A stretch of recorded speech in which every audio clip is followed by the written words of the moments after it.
Do as we. Okay. All right. So it is 6:31. I'm calling the meeting of the Public Works Committee to order. First item on the agenda are minutes from the meeting on Monday, August 28th. Are there any corrections to these minutes? Hearing none, I accept the minutes as accurate. Item 2 on the agenda, we have the zoning ordinance rewrite for PC 1. First, I'd like to thank everyone involved in rewriting this zoning ordinance. It is a substantial document, I think we'd all agree. Mark, if you'd like to walk us through. Sure. Sure. Yeah, all 295 pages or? Yeah, go fast. Let's. So what I did, thank you, Chair Myers. In August, when this was referred to various committees, I went through the ordinance and took the liberty of suggesting, highlighting particular sections that I thought were particularly relevant to each of the committees to which the ordinance was referred. And so in the memo from August 18th, you'll see on page 2 a list of sections that I thought might be of particular interest to the committee. Obviously, we welcome any feedback you have, whether it's individually or through the committee. This is actually the first committee that's taking this up in all seriousness.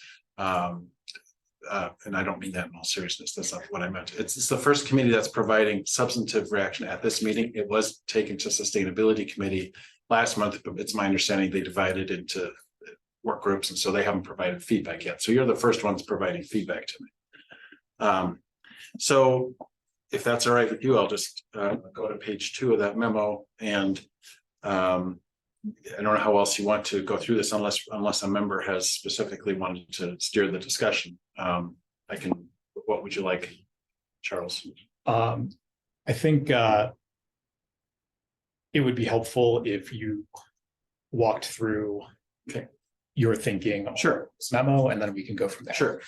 Well, I'll start by saying that the ordinance that is on the books right now is about 40 years old.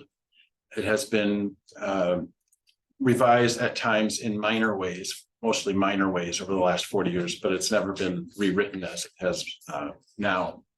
So a lot of things from a public works standpoint, certainly my colleagues in engineering have relied on what's called the off-street parking design standards, which were always an adjunct or an appendix to the zoning code. Those are now integrated into this ordinance. That's the vehicle access and vehicle access and then off-street vehicle parking and traffic circulation specifically. The vehicle access standards and visibility standards, those sort of things have often been integrated into our transportation, what's that called? Transportation management, access management plan, and the work from 2006 that still exists as a standalone document, but some of those concepts have been integrated into the zoning ordinance. And then the land uses themselves, or the procedure for reviewing amendments to the zoning ordinance, as well as conditional use permits. There's now standards by which those are reviewed, and that includes for a traffic impact analysis that's now integrated into the ordinance. So there's a lot of things that we've done, which a lot of them have been done over the years in various forms, but they're now all in one spot with specified standards. Going to the memo on page 2, I took this, what you have here is the order of the ordinance. I just highlighted topics in the sequence that the ordinance is written. Land uses are the second article, and then the standards for those land uses are in Article 3, and that's where I'm suggesting you start. So there are various references to traffic and utilities and several of the land use categories. I didn't think there was anything out of the ordinary here, but I was trying to focus your attention on those in the ordinance. Are there any questions? If you've had a chance to look at those sections, are there any questions about that? I have a definitions question. Okay. We do not specifically define commercial vehicle in the definition section. But there are two references made to it in the zoning code. The first is in section 1003.28. You got it. I can tell you. You've got it memorized. Every, so I can- every page has as a header, section number. Yeah. Very- 157, 7, yep. You beat me to it. Yeah. barely.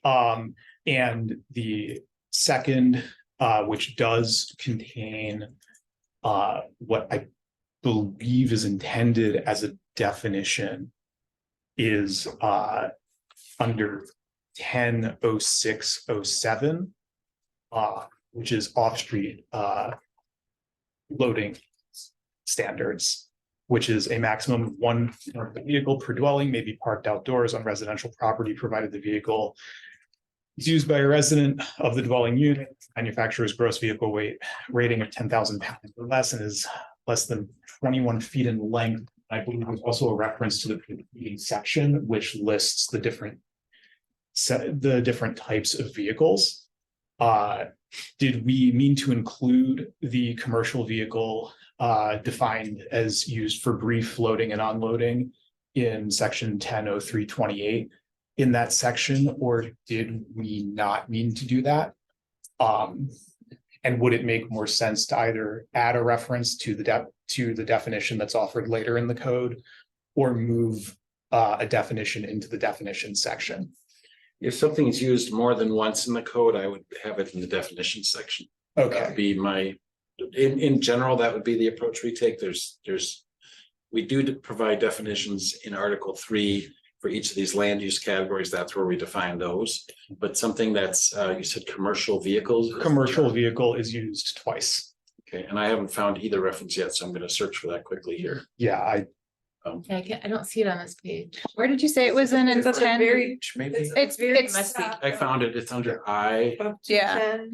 on page 163. I found it. yes, and then it appears again on page 210. oh, so that's in a different, Yes, yeah, and so it's in a, it's not in off-street loading standards, it's 263. actually in So under I, there it is. The home off-street parking. So say that again, Mark, what's the rule of thumb for when it should be included in the definition? Well, if it's in the code multiple times, then I would prefer to see it in the definition section as a general rule of thumb. There is, I mean, we could do cross references as well. Land uses, each land use that's described in Article 3, that's where it's defined. So there are two places where we have definitions. There's the beginning definition section, but the land uses themselves are defined in Article 3. That was something that one of the many things I discussed with Vanwell about structure of the ordinance. Obviously with this being online, there are various ways to do searches, word searches, so it's easy to find things, but not everyone necessarily knows that. So that's how I found commercial vehicle just now. It's here, and then you said it's again on page 210, Charles. yeah, and that's actually how I found it as well. I saw it on page 210, and I wanted to see if it was in the definition section or if it was just the section of the ordinance proceeding. So I used Control F and saw that it was used in one other place. So I wanted to raise that as a definition question.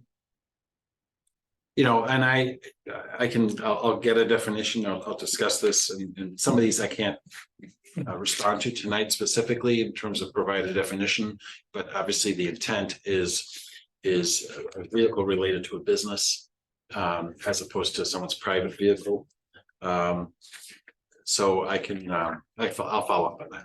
Okay, yeah, and that does come through clearly because I think there's a section proceeding that was a vehicle that's not normally associated with residential use in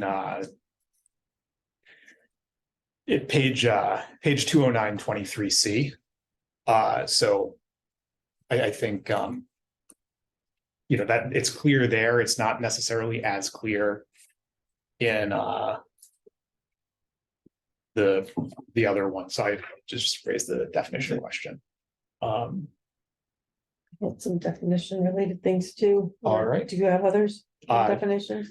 I have one other that is just a difference in the definition of person between the zoning code and the lighting code, but that's fairly minor. So why don't you go ahead? Oh, okay. So on the subject of vehicles, we don't actually define vehicle.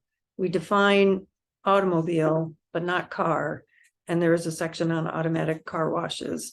So I don't know how nitpicky you want to get with this, but when I came upon the definition of automobile, I was like, that sounds very 40 years old, right? But then I thought, okay, well, that's the technical term, but then later we talk about automatic car washes. So that's in section 10. But an automatic, are you saying automatic car wash? Is that the word you used? That's the word Instead of automobile car wash? it's an automatic car wash in section, it's one of the commercial land. Automobile wash. Right. Oh, so maybe it's a typo. I don't know. Where is that? It's section 1003-10-9, commercial land uses. Page 130, Sean. Can I go there directly and fix it while we're at it? All right. Yeah, there are a few typos in here. I'm still finding some. 10-3.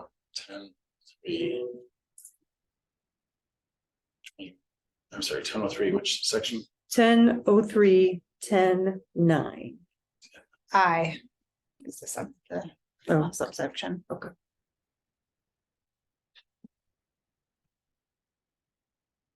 It should just be automobile car wash. No, automatic. Automobile. Yeah, just say automatic car wash.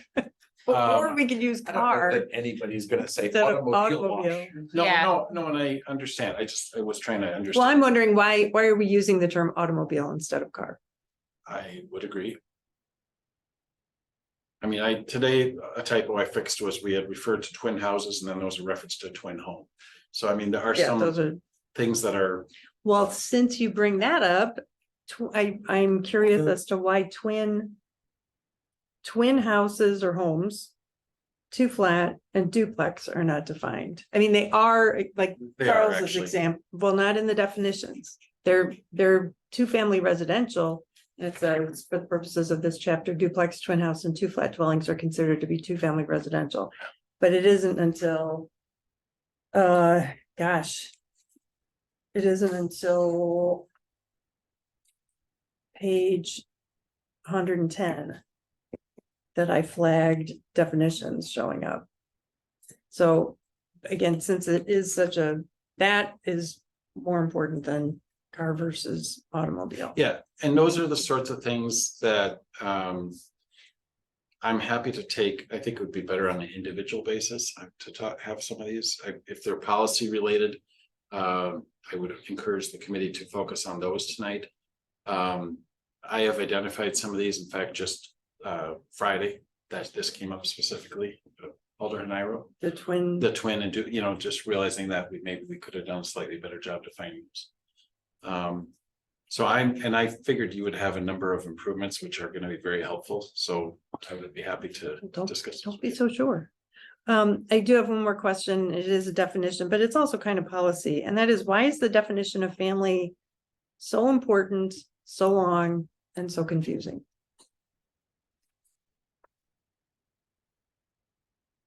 Trying to figure out what.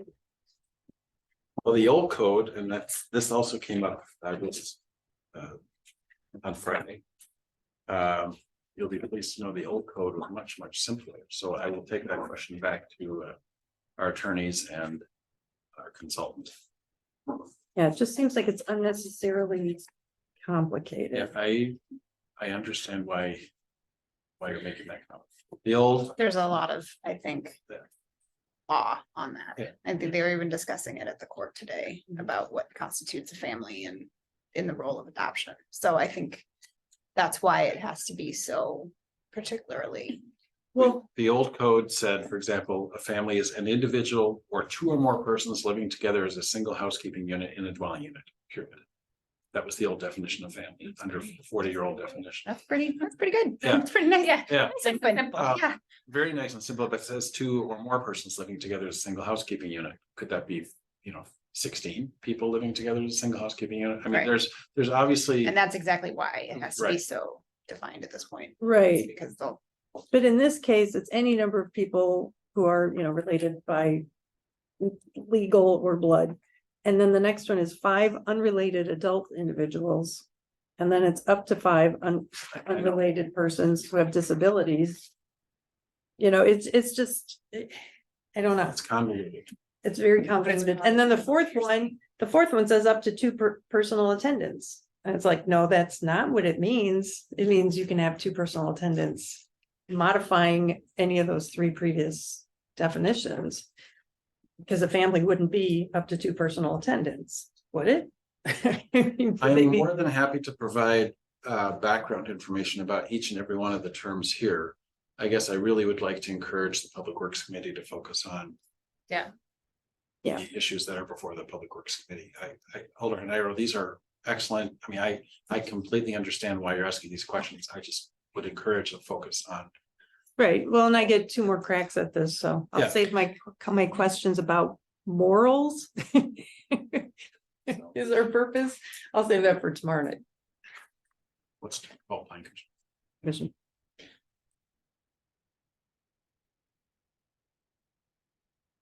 Okay, so I'm just gonna raise one more definition, Sure. which is, we have, in the, okay, so in 10, 0121-6, which is the, word usage section of this, so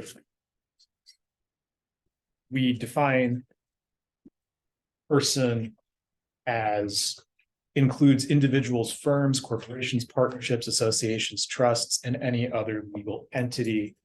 And then in the draft lighting code, we define person as any individual tenant, lessee, owner, operator, or public, private, nonprofit, or commercial entity, including but not limited to firm, business, partnership, joint venture, association, corporation, municipality, agency, or governmental agency.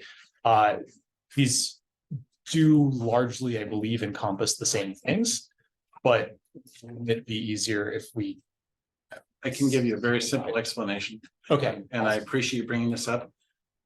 The lighting code was more so edited as opposed to rewritten. And they started with our lighting code and incorporated definitions from that and kept it in the code, but I agree they should be the same definition. So I will fix them. Okay. So it's just, but the origin of the lighting code is our actual chapter, whereas the origin of the of chapter 10 is a template used that's been adapted over the years by Vanderwall in their work with other communities. Okay, all right. Yeah, I just wanted to see what the cause of that. Yeah, no, I'm was. happy to make that consistent, and I agree it should be the same. I'm impressed with the picking up some of that stuff, though. That means you've been done thorough preparation.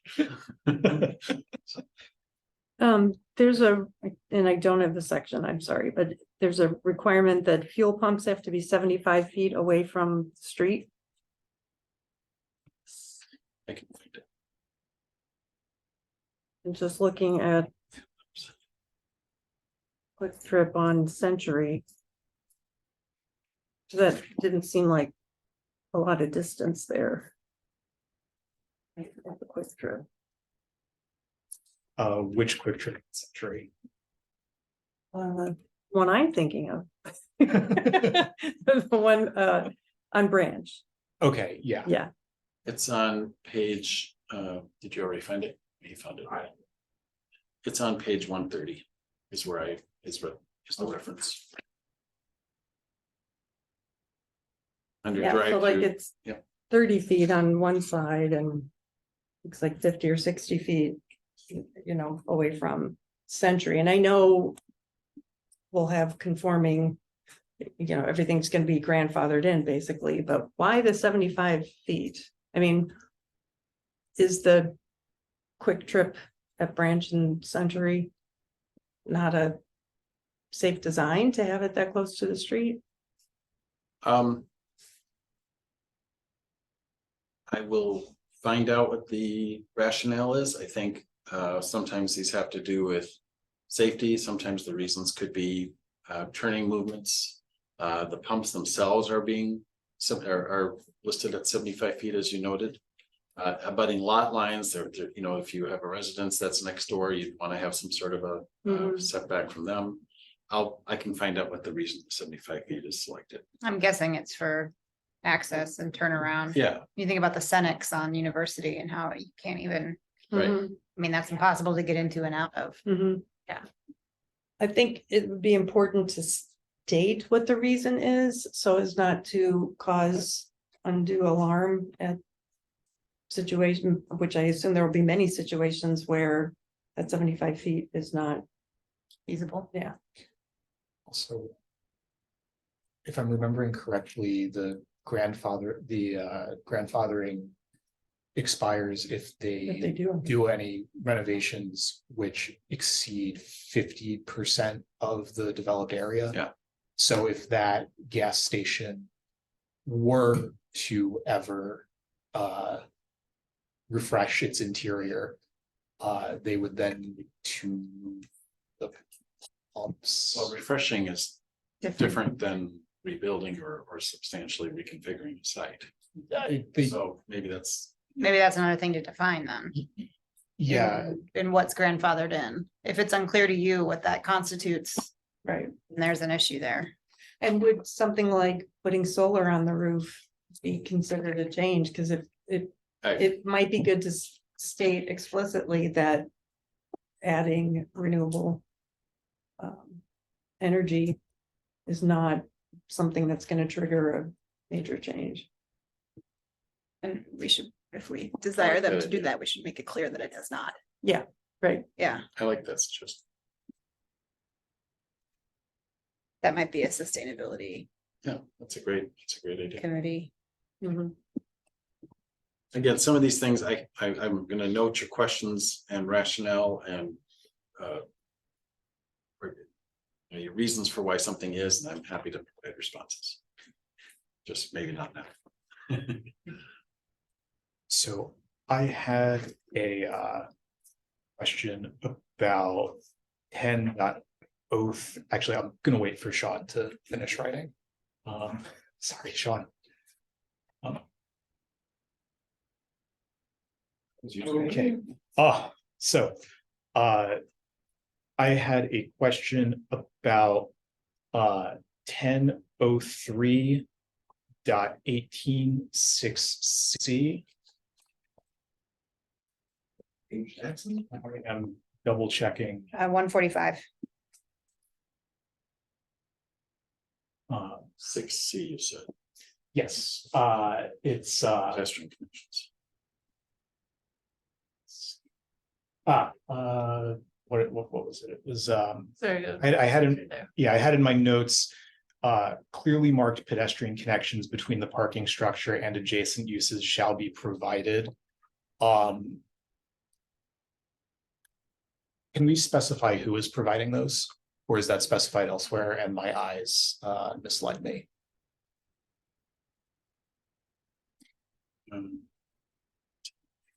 What page is it?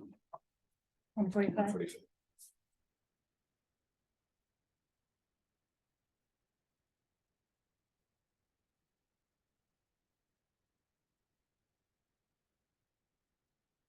Well, the land use that is, I mean, this is a reference to whoever's building a structured parking, a ramp, essentially structured parking, whether it's private sector or the public. The way that is designed needs to accomplish that objective, that standard. I don't know how else to explain it. Okay, yeah, I just by the by the building entity or. Yeah, Yeah. I think it's because it says it just ends with shall be provided. By whom shall it be provided? Is what I think. It's kind of leaves it unclear if it has to come at the development stage or if the city is gonna provide that service or how it. So if it's, I think it's implied, but I think it needs to be clear so it's not. If somebody, Question. if somebody, let's say Greenway Center is building a parking structure, which they've done. City staff is going to review those plans. It's gonna require that the plans indicate that that is done, and it's gonna be something that's done by the entity putting up the structure. Yeah, I think So, what you run into there is provided is kind of a weak word. Okay. I think clearly marked pedestrian connections between the parking structure and adjacent uses shall be required. Or shall be, Design. is that, Because it's used elsewhere just above to say it shall be designed, yeah, well, that's the Just design so as to you know. encourage, but right? So this would have to be included in the design too. Site design has to show.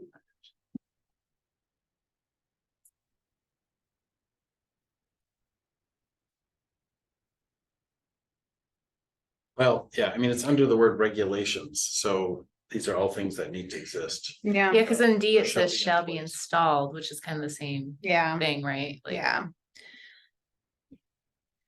So you'd like some wording enhancements, Yeah, right? I think that's gonna be tricky though, because I'm sure that language is gonna be Yeah. consistent through the whole zoning code. Because he's right, I mean, it does mention that it's a regulation, so, and it does say Yeah. shall, and not be, Mhm. it's. yeah, So I mean, I don't think you need to go back, because I have a feeling you'll find that language elsewhere too.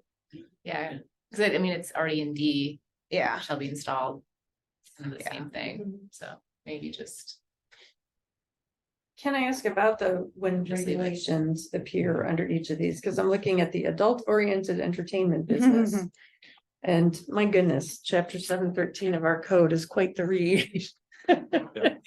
Um, so that one, it doesn't mention, there's a reminiscent of a scene from Harold and Maude. Anyway, there's a reference to the chapter, but unlike like artisan production shop is next. And I'm sorry, I'm on page 128. And there are no regulations listed, nor does it say, I mean, it says it's defined in chapter 713, but it doesn't say everything that applies in that chapter needs to apply to this. So my question is, where does zoning end and regulation begin? Like, which regulations are listed in here? Is it just parking and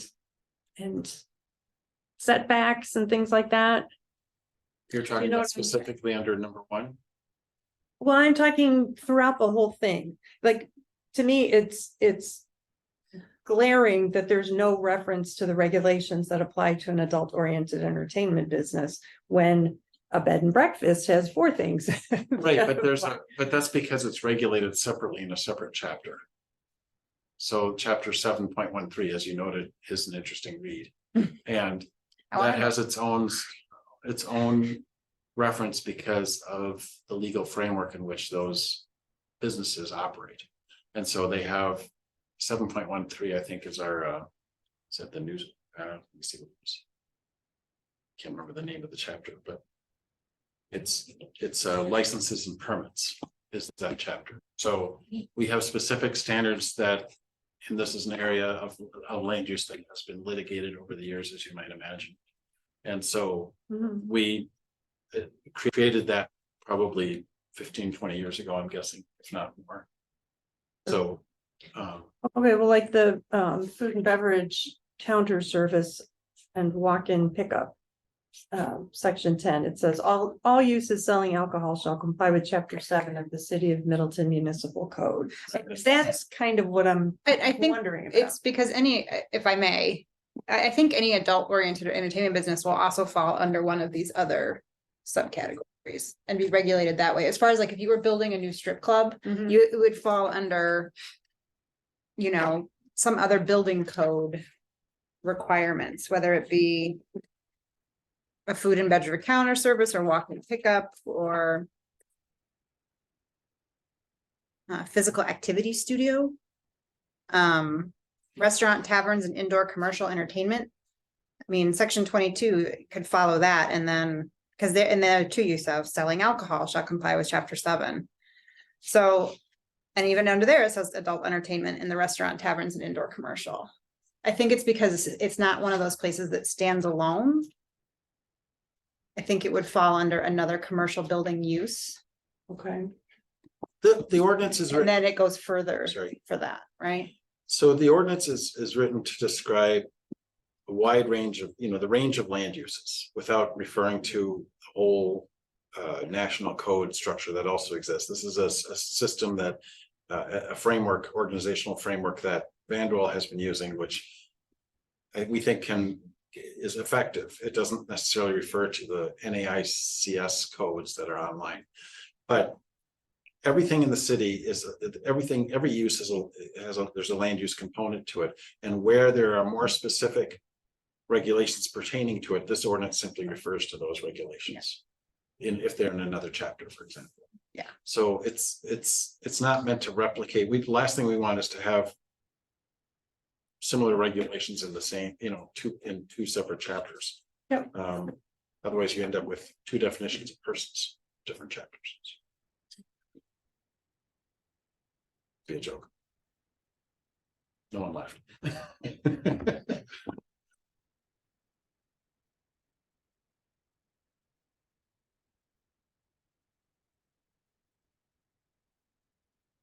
I had a question about 10.3.18 6 section F. Transportation land uses. Yeah, transportation land use again. I'm sorry.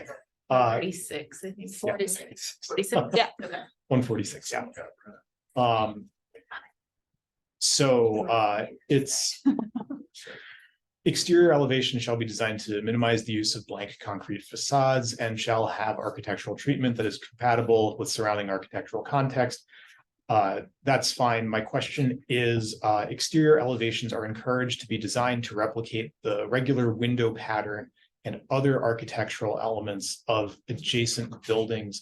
My concern is about the window pattern. On slide 84 of our comprehensive plan, as well as elsewhere throughout the comprehensive plan document, we talk about how the city is encouraging bird-friendly design guidelines in new construction. So I want to make sure that what we have in our zoning code, because it needs to be consistent with the comprehensive plan, is consistent with bird-friendly architecture there. Okay, good comment. I will, we do reference, I think the bird-friendly design is found elsewhere in the code as well. And that's why I think it says Article 7 probably is where it refers to it. Yeah, that's where it is. That is a good question. Like, what happens if the buildings around it don't have great Yeah. daylighting and access? Like, I wonder why we want to replicate the window patterns of other buildings, I wonder, that are next to it, Yeah. because you could be then repeating bad. Right. Just, and but I get that you want, like, not to. And I'm assuming this was written with like any sort of historic district in mind, right? To maintain the. And that, I mean, this is specifically for offsite structured parking, Yeah. so, When we have under, I think it's page 217, there are the glass requirements that Mark referenced. Right. If we could maybe solve this by putting a direct reference to that here. A reference to the. To the bird, Okay. safe glass requirements. And others, if we think that might solve it. Or address the concern, then that might be a simple way to just make the code easily intelligible to people. it's interesting that it's under glaring. I'm with Carrie on, like, would we want to encourage replicating a bad design? I'm thinking of the humanities building. Yeah. If somebody built next door to that, we'd be like, no, Right, no, exactly. don't do Has that. windows. But Right. so this, just to help clarify, and I understand why this ordinance seems unwieldy because of its length, but it is really well organized. The standards that you see on page 145 for off-street structured parking, those aren't the only standards. They also have to adhere to, those uses also have to adhere to Article 6, the performance standards, which is where the bird-friendly language comes into play. So I think what you're suggesting is making sure there's adequate cross-references. In this case, it says see Article 7, and I'm wondering if that's actually a typo, if it should have been see Article 8. I'm sorry, 6. Because it does Article 8 for the landscaping. Exterior elevations are 7. But Article 7 is the exterior building design standards, so maybe Right. that's why it refers to it, yeah. But the bird language comes up in. Yeah, In section, was it 210, is that what you said? Yes. Yeah. Or, So excuse me, 217. page 217. Yeah, in there it Article is. 6. And this. There's another section referring to off-street parking. Here it is. Yeah, the whole 10.0606 is the off-street parking section. So the point is, there's a good chance that you can't get your information, all the information you need in one section. You have to jump around and meet, comply with the different components of the different articles. If there's any cross references that are not adequately in place, obviously that's something we want to try and catch. I haven't, maybe that's something that we should specifically do is look at these articles and make sure that they all cross-reference properly, because this has been a template that was in use that has some adaptability to every community where it's been used. I have assumed that the references are accurate, but I will double check those. It's going to take some time, but I'll do it. Need an intern. Well, we have an Yeah. intern. That's what I Do was. that. Yeah, it's a good idea. So maybe a more cross references, another cross reference is what I'm hearing you say. And then, I mean, does that even need to be in there, that sentence? Like that they wanted to encourage? Like, because they're The already second. saying like minimize the use of blank concrete. But I don't care really, it's not, if Talking there's about other, the second sentence. yeah. Yeah, I'm not sure why we would, And it just says encouraged, so I don't think it's really even a requirement, right? Oh, Exterior elevations are encouraged to be designed to replicate the regular window pattern. Yeah, I mean, it's not it's just best practice. I think it's just to encourage it so it doesn't look like a parking structure. Yeah. So like a building instead of a Yeah. parking structure. Okay, yeah, let's just leave Maybe. it, and then as long as it's referenced to the Yeah. or window, yeah. I had a question about EV charging. So on page 161. Section 6D. Says electric vehicle charging in all residential zoning districts shall not be operated as a commercial venture and is limited to use only by residents and guests of residents. So my first question is residents of that neighborhood, that's, like, if I had charging on my street, who are the residents we're talking about? Middleton residents or just people living in the neighborhood? And then second, the commercial venture. So if MG&E, like, I mean, right now, everybody is getting their own chargers instead of having like neighborhood charging available. But we couldn't do neighborhood charging unless we lived in like a place with the homeowners association and maybe like worked it out to get some chargers for people to use. So what if MG&E could come in, or a company that works with MG&E could come in and install a couple spaces on my, I'm thinking of my street, couple of spaces that would be available for the neighborhood to share. We couldn't get them to do that unless they netted some sort of profit. So what's the reason for that restriction? In D. In all Yes. residential, well, if you had the scenario you described just now, if MG&E came in and had something on the street available to everyone, that would be on public property. It wouldn't be on private property. Whereas the zoning ordinance regulates private property. it doesn't regulate in-street design. That might be one way to look at this. So the way I would read this is electric vehicle charging in all residential zoning districts shall not be operated as a commercial venture, is limited to use only by residents and guest residents. I take that to mean occupants of that property, residents of that property. What you're describing, which I think is a great idea, it's not unlike what we have in downtown on Terrace Avenue or in a municipal lot. So that's open to anybody. But that's not a zoning. Well, that's off, it's out of the right of way, so it's subject to a zoning. It's subject to zoning regulations, but it's a public property it's open, it's accessible to all, so. It's not residential. It's not in the street, yeah, it's not, Okay. I don't know if that helps, Lisa.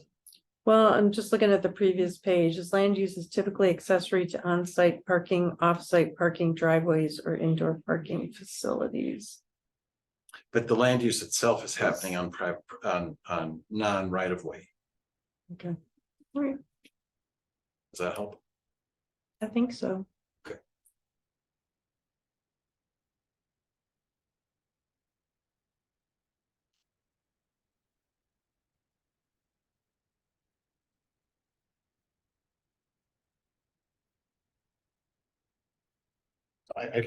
Right below it, actually, sorry, there's a typo.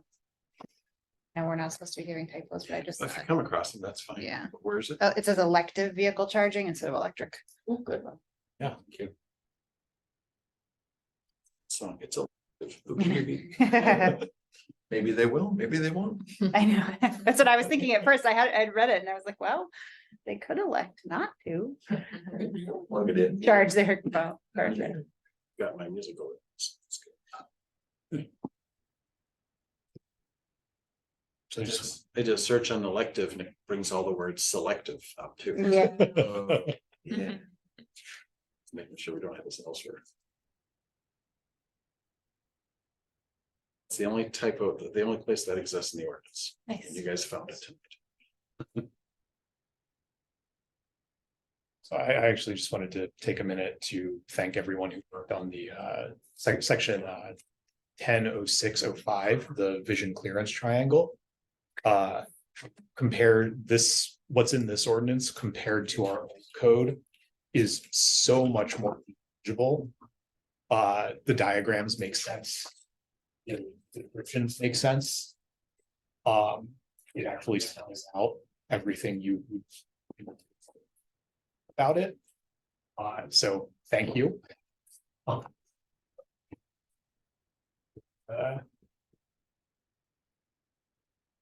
And that's really my final comment. I just wanted to say it really came through how much more clear that section was. So And that is to the credit of our consultant. I don't think I edited, I mean, if I edited anything, it's a word here and there, but the graphic and the content is from them. So pass that along. Yeah, a comment about traffic impact analyses. So on page 190 and elsewhere, it says the city may require that a TIA be completed in accordance with the City of Middleton traffic impact analysis guidelines and access management policy. And my question is, do we want to specify that that is at the developer's expense? Is it always at the developer's expense? Yes. And I think it's probably a good idea to specify that. You were reading under what number? I'm sorry. I don't know. It's But page if- 190, I know I'm on maybe I just have. 15B. Oh, 15. Okay, got it. And that same wording repeats on pages 194, 265. Yeah, so I just searched, I think I searched for the, This is an example of one of those provisions where I only wanted it in here once. yeah, And it's, you know, where there's sort of a little debate with Vanderwall and me about this. The reason why it appears in multiple locations is because some of these things they felt was important to have a standalone. So that when somebody is doing that development, they see it all, that type of development, they see it all in one spot. So you're wanting, your comment, Alder Nairo, is to make sure that it's a developer, that it states mhm. at developer expense. Yep. Sean, how do you feel about that? I mean, that's normally our guidelines say that anyway, don't they? Sure, how else it would be required, because it says the city may require it. I don't know if the city would require it of itself. or of some random passerby. It just is part of the GIP. If you want zoning, here's what you need to do. And utility study would be in the same boat. Well, I mean, I see Lisa's point, but the point I'm trying to make is that our traffic, in accordance with our traffic impact analysis guidelines, the guidelines themselves probably say, I'm looking to you, Sean, for your, they probably spell that out, don't they? That it's developer funded. I don't know. At the time those were written, it actually said the developer has to provide all this information, right? Now we just require that the developer pay for it. We actually hire a consultant at the developer's expense.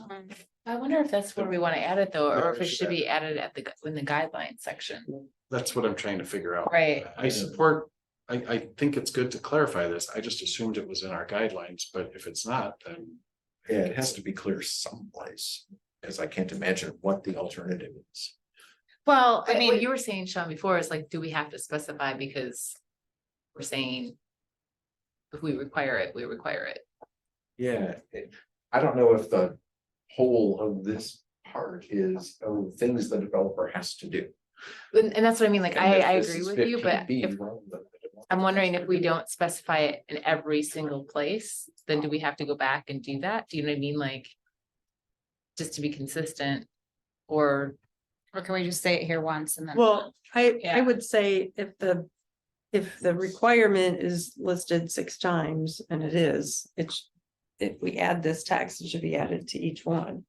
I think it's fine that it's in the guidelines, but I don't see the harm in mentioning it here too. Yeah, I don't think there's a It's gotta harm. be mentioned 6 times. Yeah, What would be disheartening is if all 15 of these things every time have to say, oh, by the way, it's the developer that has to that's do what I'm this. getting at. That's what I'm getting at, is that if. Do we now have to go through all of the, you know, and specify who pays what, when, and not when, but who is responsible, I guess. So here's how this could read, if you can go back to one of them, Sean. So what we could do in this case for number 15 is for number 2, it could say the city may require the developer to complete a TIA in accordance with. I think that's how we would write this. Yeah, and up here in A or B1, you'd have to say the city may require of the developer a narrative describing how this, and Right, at some point you're gonna, that's where I think we the shouldn't 300 even, pages becomes, 600. yeah, Yeah, it's a fair point. The hard part is where do you draw the line? yeah. I'm saying who does what. Let me ask this, do we ever not, and I don't know these 6 specific instances, but do we ever not require a TIA? We have for really small things, right? So if there's an existing land use and then there's a conditional use and or rezoning, and it's a similar land use or maybe even lesser land use, then we've waived that requirement or recommended waiving that requirement as part of it. So it's usually more if there's an expected increase in traffic trip generation that we need to look at these things. But not. This one land use is going to turn into this other land use and there are fewer trips. Then why do we care from a signal perspective?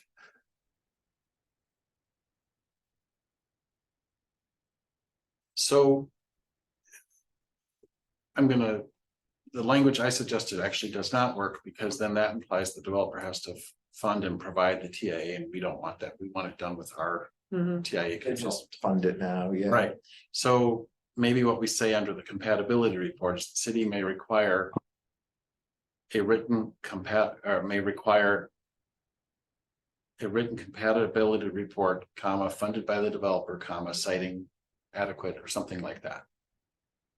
Maybe that's how we, I'll work with Larry on the language, but maybe that's how we would fix this.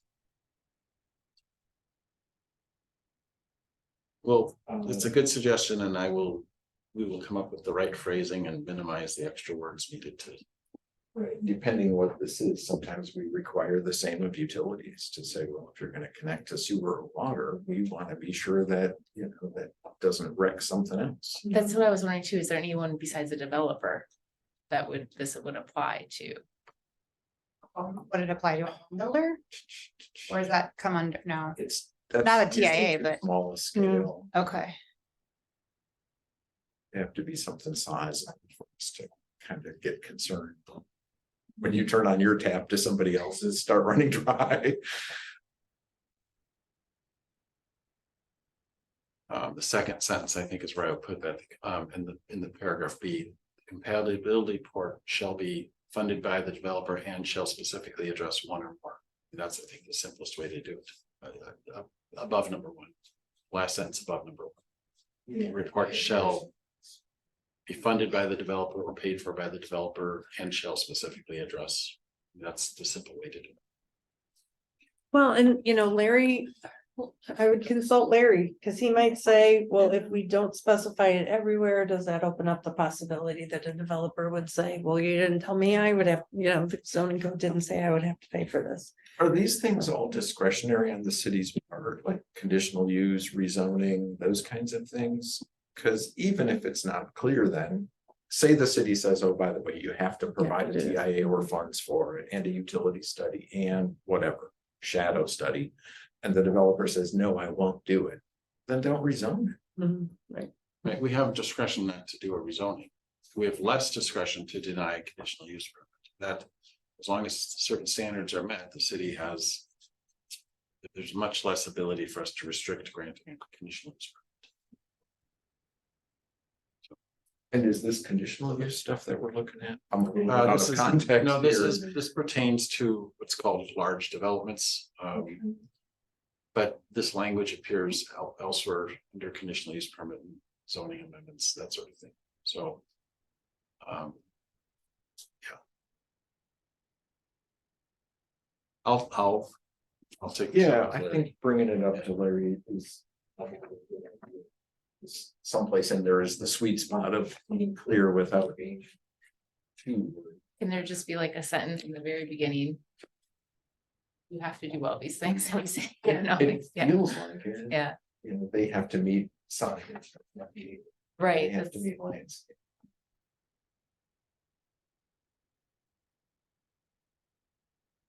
Okay.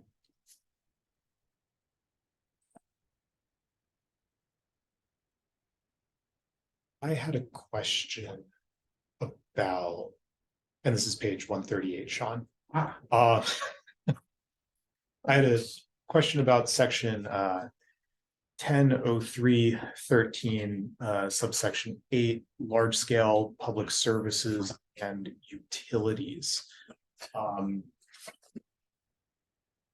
sorry, the page. 138. 100313 is reserved. Yeah, Oh, yeah, excuse me, 1012. 1003.12, the Large- section oh, above yeah. reserve, One- yeah, Page 138. it's page 138, yeah, sorry about that. okay, My, got it. that's, I was looking at the top of the page, So that might be a typo too, though, Mark, that header as opposed to footer reference. True, that should, ideally, that would not say that. yeah, okay, Well, footers are pain. Well, that's just a way to say it. Anyway, okay, so I was looking at this and it looks like a lot of the things here would be classified as industrial uses elsewhere in the zoning code. But our requirements for things like buffer yard opacity, setbacks for facilities and for storage areas, I believe are different than our zoning for industrial spaces. This comment doesn't apply to section A1 of this regulation because those are outlined elsewhere in Wisconsin code. You need to conform to that regardless, but for the other uses, I was wondering if I'm misreading this under the essential uses table, or if you could walk me through the reasoning for the difference on fence opacity. I didn't hear the last word. You said differences on the way.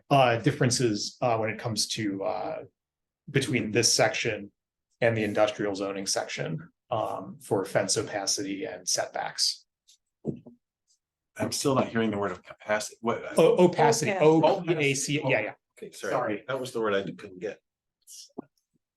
So Charles, are you asking why the requirements for similar facilities, just one being public, another being? Yes, yeah.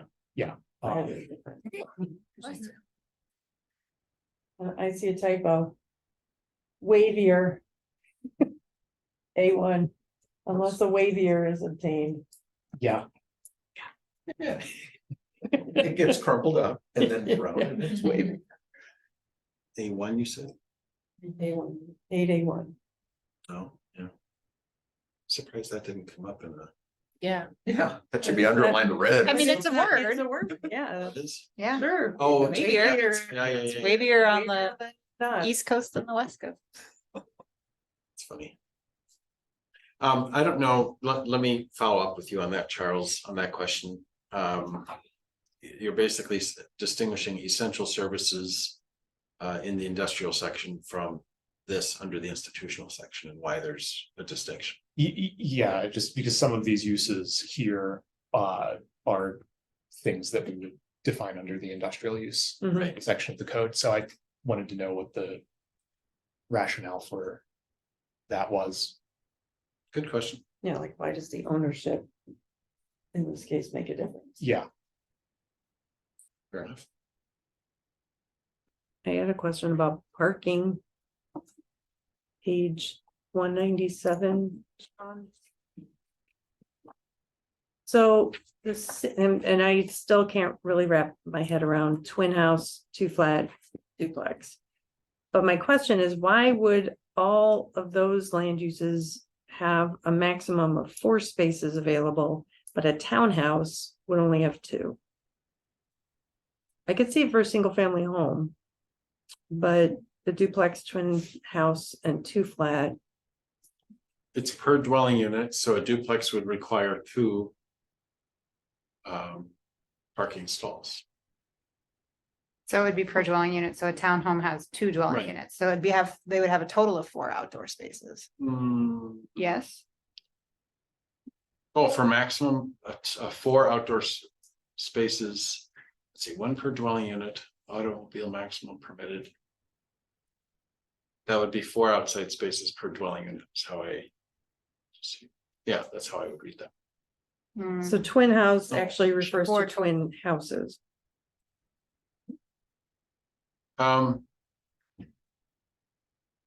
This is a very good point. Because later on in the table, we see under multiplex, it has a maximum per dwelling unit, but it doesn't say that above.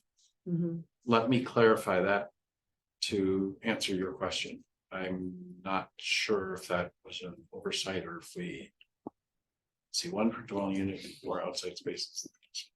I would take that to mean for that land use. Let me clarify that. Okay, and then similarly, why would we require a bicycle minimum for the townhouse and not for the duplex, twin house or 2 flat? What makes the townhouse different? Because the townhouse and anything below that is a commercial land use. I think that would be a quick answer. It's hard, to tell people who build a house or a duplex that's not subject to commercial building code that they are required to provide a bicycle parking space.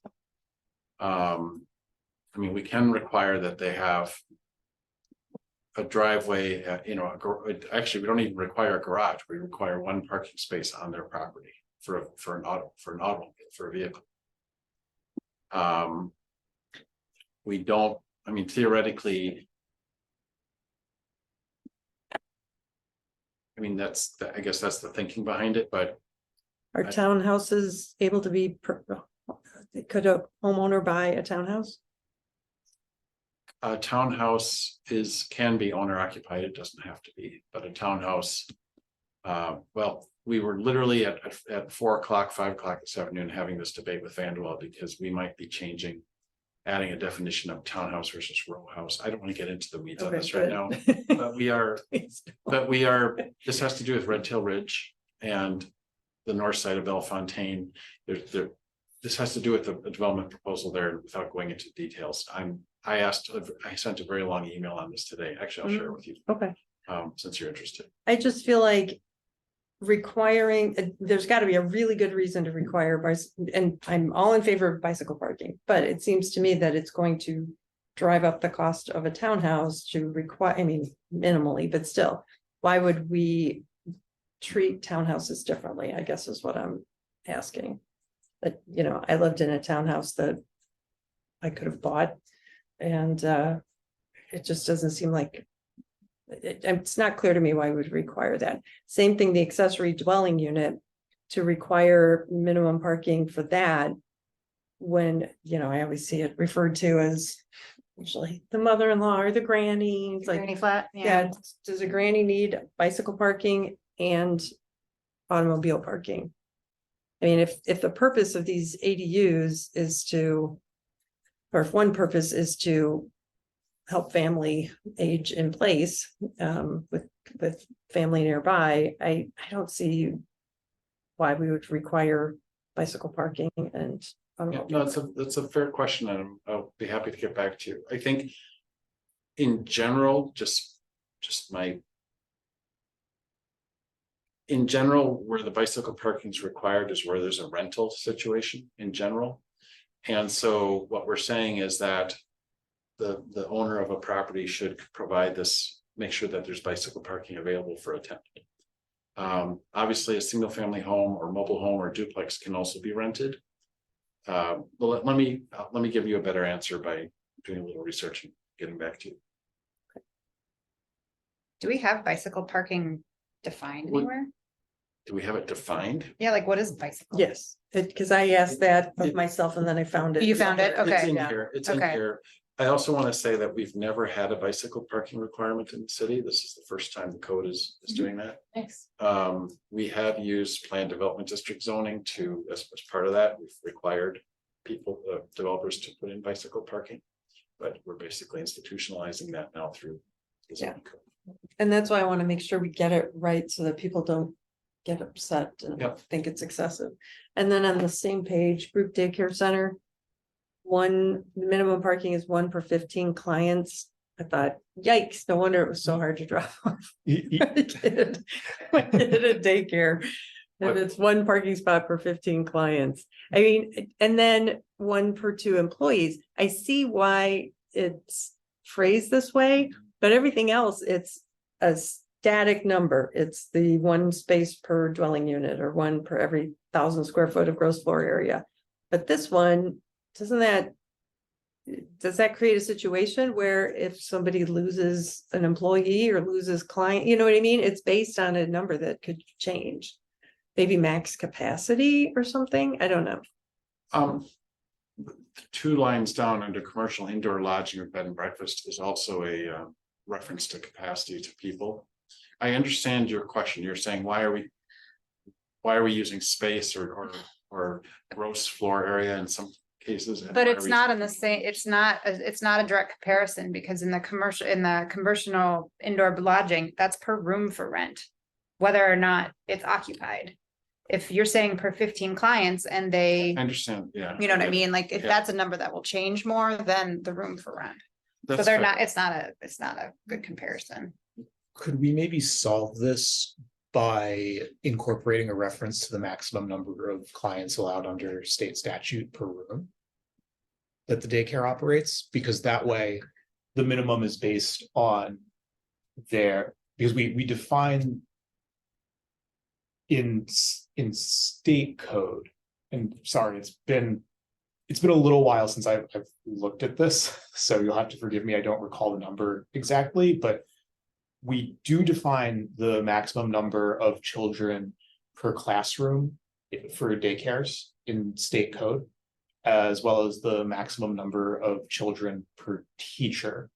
So if we define, instead of doing it clients, we do it 1 per the maximum number of clients possible at the facility.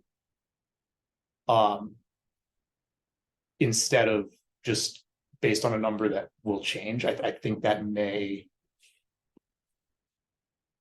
Yeah, We because that need would a be little bit equivalent to- of like the occupancy per room. Yeah, exactly. So under schools, tech colleges and trade schools, it says 1 space per classroom and 1 space per 5 students of legal driving age. And that's obviously something that's gonna be very hard to enforce as well.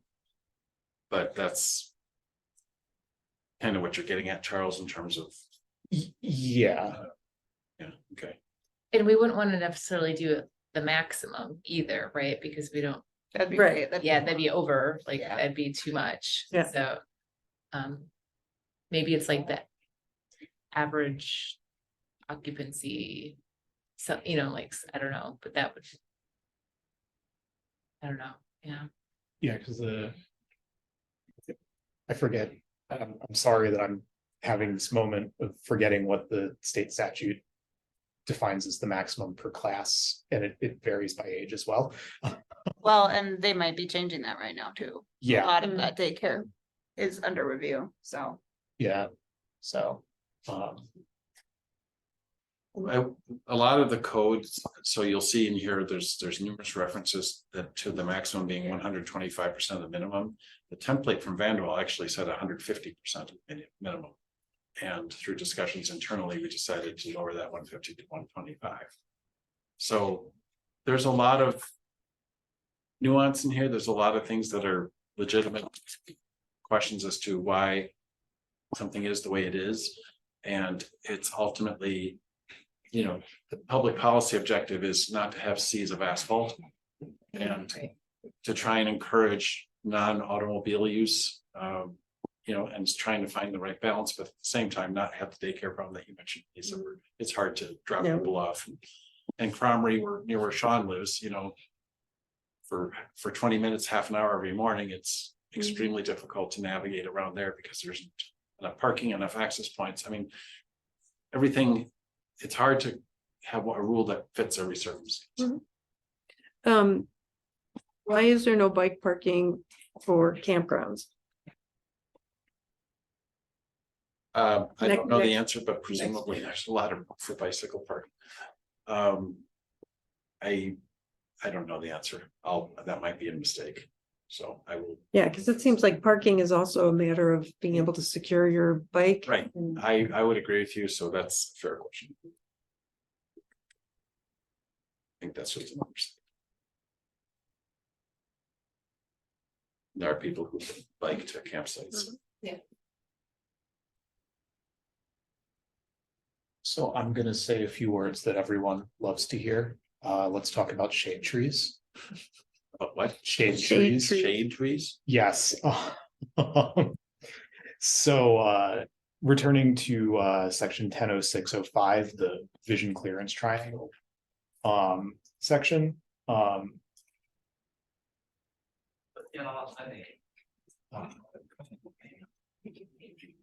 I'm thinking of one specific tree here, but there are others, I assume in our city, which would be allowed, provided a certain threshold on repair to the home isn't doesn't exceed 50% of the area, or an additional unit like an age. I can't hear you. Oh, sorry, I'll try to speak up a little more. So, what brought this to my mind is both the median age of our housing stock in the areas where older trees tend to be. And the sort of things that are likely to happen when a house gets older in terms of building repairs. There's this absolutely gorgeous mature oak at the intersection of Park Lawn and University Avenue. It has a trunk diameter that's like at least 5 feet. It's blocking sightlines. Yeah. It is right smack dab in the middle of the vision clearance triangle. And I wouldn't be surprised if that's not the only tree in the city. I'm in a similar situation. I'm just bringing it up because it's the one that I drive past every other day at a minimum. And if a homeowner in that situation with a tree like that decides to say add an ADU, which would increase the total number of units on the property, or decides to do major home renovation, I think when we have a 150-year-old tree that just can't be moved, we haven't tied it to any accidents, we may want to consider specifically exempting those shade trees from this section.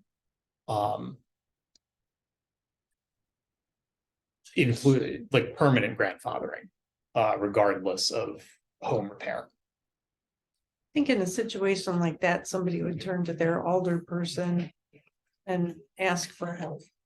And unless there's something prohibiting us from issuing a waiver in that situation. I don't know, what do you think, Kendra? I would agree. I think that there's extenuating circumstances that probably could. And it might be hard to define those up front for everyone. Right. Right, exactly. I Happens think if the the homeowner- code is probably good as a rule. Mhm. And then if staff is having difficulty justifying application, we could seek a waiver. Yeah, but I Yeah. think that's a good point, that there may be Right. circumstances. Like the flower garden on Century and Old Creek. No, that was, that was an annual thing and it was. Oh. Blocking, Yeah. totally Yeah. blocking the view, but a Is it an annual thing or a perennial?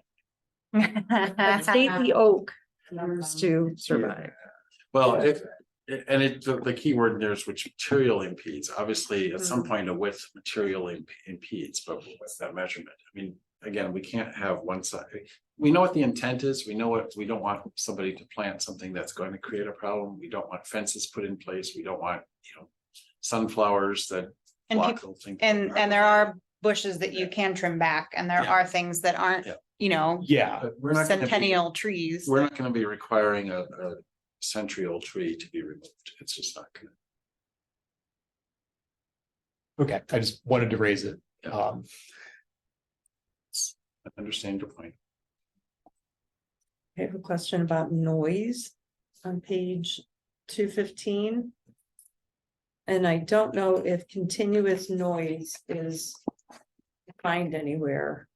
Trying to think of one a residential area, single home, for example, I guess low density, yeah. What would be a continuous noise? But missing from the zoning districts listed, all 25 of them, is the air zoning district, and I'm wondering if there's a reason for that. Oh. Is that something that should go to the airport commission to be discussed? Possibly, but I am curious as to why that one's not in the list. Because I assume it would meet the standard, There was no. or if there's a different standard, that still should be reflected in this table, under. Oh, you're looking at FAA. 30. And just to clarify, air means airport. That's what she means, so. Mhm. And there was not a specific decision or discussion that I had with Vanderwall about that, so I will ask them.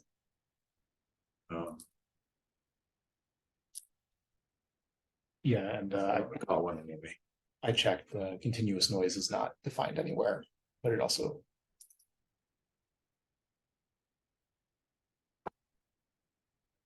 It Yeah. appears exactly once the document. And the word continuous noise is where? It's in the Page table 215. title, Yeah, Oh, I see. Looking up- so that might need definition. Well, that would actually be.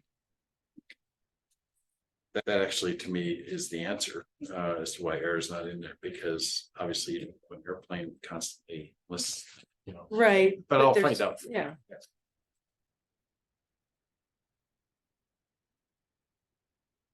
that's why continuous noise probably should be defined, because Yep. there's not continuous no, I- noise coming out of any of my neighbors' houses, but. Or agricultural, unless. Well, I include think- Crickets. Well, but so an air conditioner, we need a definition for continuous noise, clearly. So. You're saying that was the only place you found it? Yeah, I just did a word search in the document. And it appears on page 215 under the line figure out of 6 and everything else. And that's it. As that phrase, there may be continuous intermittent noise or, continuous pick a word in between, but And to Kendra's point, I mean, it's fine to run that by the commission, but whatever it is would come from FAA, right? Yeah, I They're the don't ones see who any. govern that, so. I had a question about fencing. On page 220. Do my best to. Paragraph 3, fences shall not be architecturally incompatible with the design and materials of the principal building. Now, double negative aside, I'm just wondering, what does that mean? Show me. Because we allow, in the previous section, we allow galvanized and or coated chain link and vinyl and wrought iron and natural stone. I'm wondering, like, Chain what link's is not chain link? compatible with anything. Right, right, so So. I thought it was a little, and it, maybe it's because I'm thinking of putting in a fence for my dog to have Yeah. some freedom. But I saw that and I was like, I'm not even sure Better get it in quick. where to before go we with get it. out. Yeah, that's right.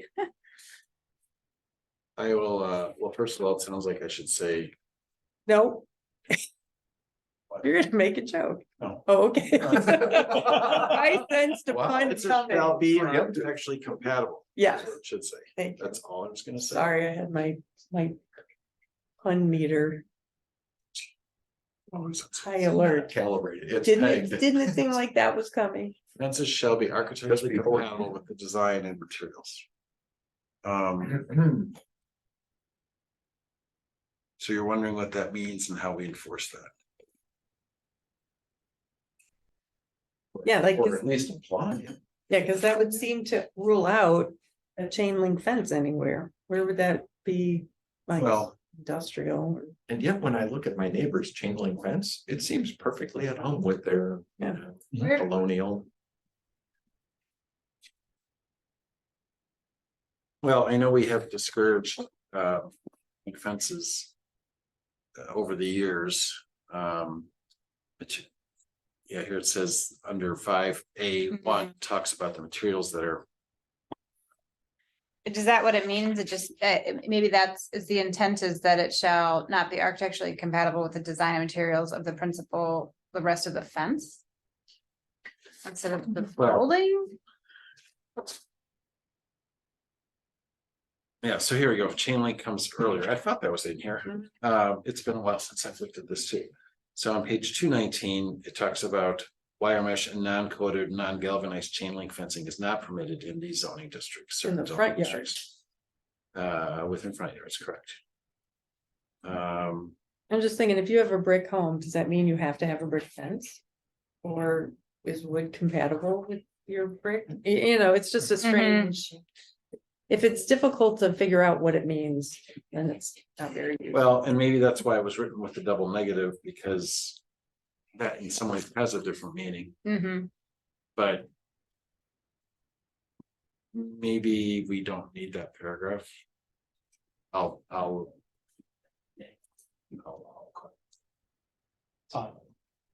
Actually, another fencing issue in the same section. Industrial uses shall be exempt from this requirement, but we don't similarly exempt large scale facilities that we were talking about owned by the city, where we have an opacity of 0.6, which exceeds the opacity requirement here, which is 50% max opacity. So we may need to I think we may need to iron out that by either adding an exemption for those as well. Here, or by bringing them in line with the industrial uses.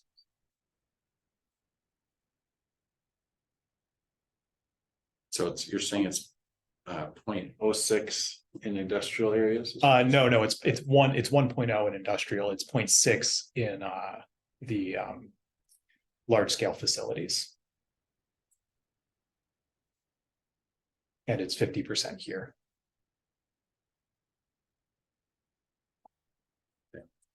And that may also be a typo in the large scale facilities when we meant 0.5 initially. They are right next to each other on the keyboard. I will look into that. Thanks for catching that.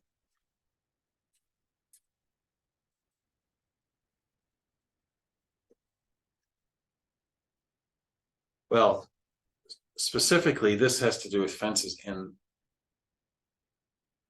in the front yard, which is a very common standard that we've had for decades on the books. So I'd have to look at where the 60% is, but I don't want to, I mean, this meeting's, I know you have other things on the agenda too, so it's the sort of thing I can research and get back to you on. Okay, great.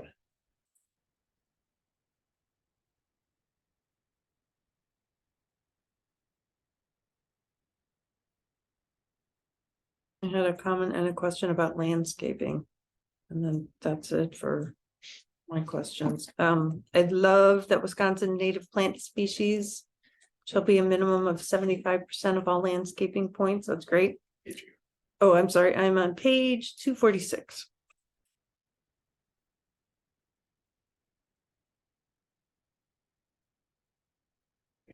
But then my question is actually a couple pages down, I think. It's the use sparingly. Is that what it's called? Plant sparingly or use sparingly. So these are all trees, I think, maybe other plants, shrubs. They're all things that have some sort of reason for the advice to use sparingly, like it's overplanted, that's a taste thing, but root toxins limit other plant growth, branches tend to break. Insects like the bronze birch borer. So since those are only allowed to be 1 out of 20 trees, for example, why would we even allow that? Are any of these species like just so gorgeous that people just have to have one? Why wouldn't we just put them on the prohibited list if there's a reason to recommend against them?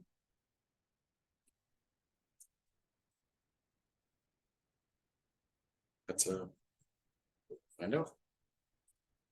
I think the city forester go through this? Well, I don't know to what detail, but I did ask him. I'd be thinking, well, it would be appropriate to get one of these overplanted trees in an area that has none of them. Yeah. But not in maybe say a residential area that's just chock full already. Well, and I also think part of the answer is that, I mean, we want to provide some flexibility for people, you know, as long as there's no harm. Middleton Hills was planted with almost exclusively ash trees along Erdman Boulevard, and that we learned, you know, that sort of activity is not having a monoculture is not healthy for the environment. So the contrast to that is do we allow something that on an infrequent basis just because there's no harm or because somebody wants it? I think I don't know why it says use sparingly or to avoid. I think we're just trying not to be too heavy-handed, but I don't know the answer specifically as to why certain ones say 1 out of 20 can't be more than 1 out of 20 if that's the number you use. So I don't know the answer to that. Yeah, I was just looking at like black walnut, which I had grown up as a kid. And, you know, the foot scars to show. Root toxins limit other plant growth, drops messy tennis ball sized fruit. Doesn't mention that the squirrels eat those and leave the hard. Do not run Sharp over wet shells. lawnmower. Yeah. Yeah. Yeah. May have Sean destroyed a and- lawnmower as a child like that. Sean and I will recall the ginkgo tree that used to be out front several years ago. That was a beauty. So. But I don't know, I'll ask Mark. And I get not wanting to be heavy-handed, but there are only 5 items on this list that say use sparingly, and there are a lot more that are just flat out prohibited, so it just, like I said, unless there's something about them that just makes those 5 so special, we don't have to have them. I'd be inclined to add them to the prohibited list. You There are said others there's- that say use selectively, which is, Where's the use sparingly list right now? I don't even see where that is. 255. yeah, it's, Okay. Can imagine though being prohibited next to a sugar maple. That means that's a native tree, That's a selective. that's a though. selective. It's right? used selectively. But you're saying you just put it as prohibited? No, the use sparingly ones. Oh, gotcha, okay.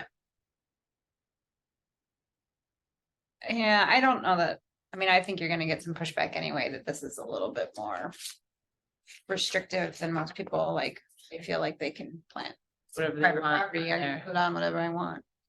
Black walnut, cut it down, it makes a beautiful table. Right. Like, It Well- does.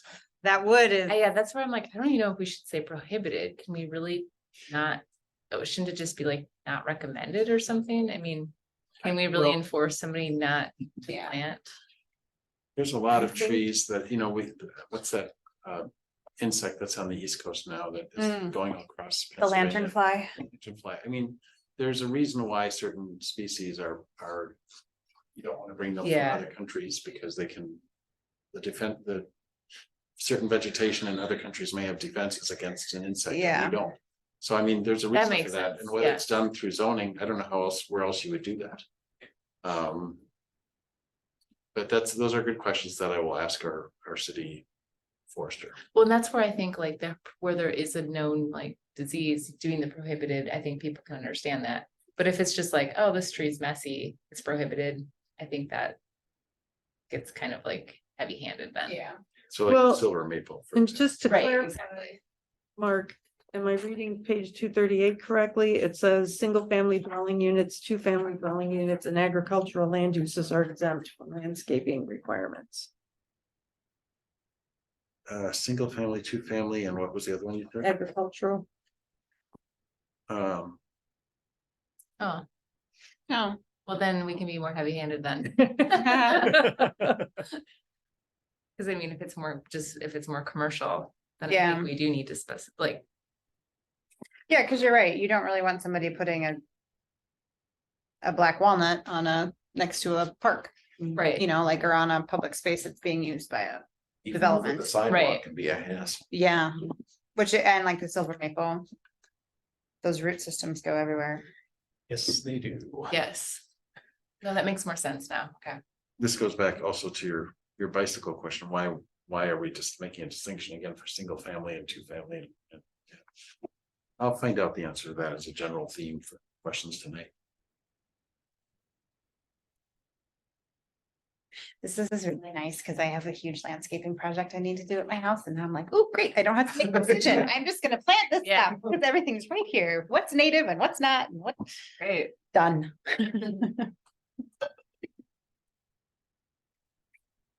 Thank you, that's it.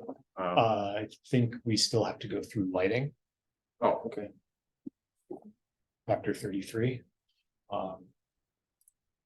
So, sorry, Mark, you wrote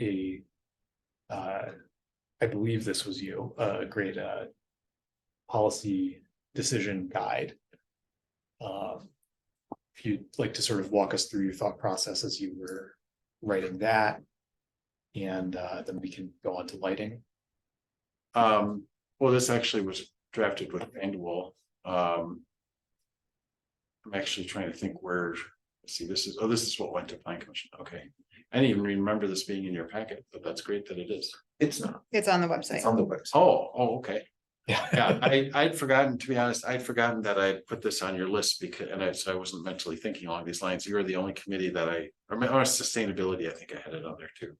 So, Thanks for finding that, Sean. So yeah, this is we, in addition to the zoning ordinance, we are overhauling our lighting and outdoor lighting and sign codes. So this policy guide is flagging major changes that or decisions that we wanted the planning commission to provide guidance on. So I'm not quite sure where you want to start with this, but I'm sorry that you didn't have this. Some of you may not have prepared with this.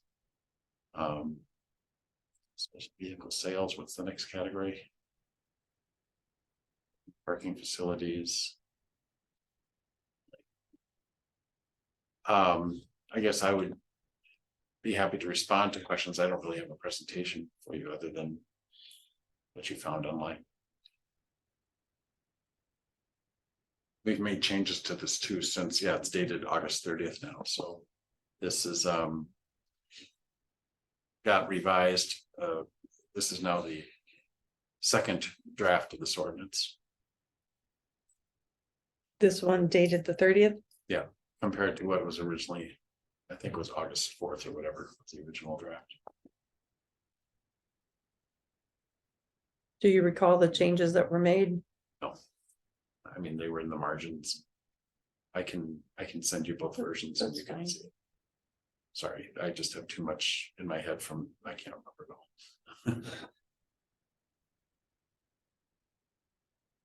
My only concerns are LEDs and dark skies, and we talked about that at Land Commission.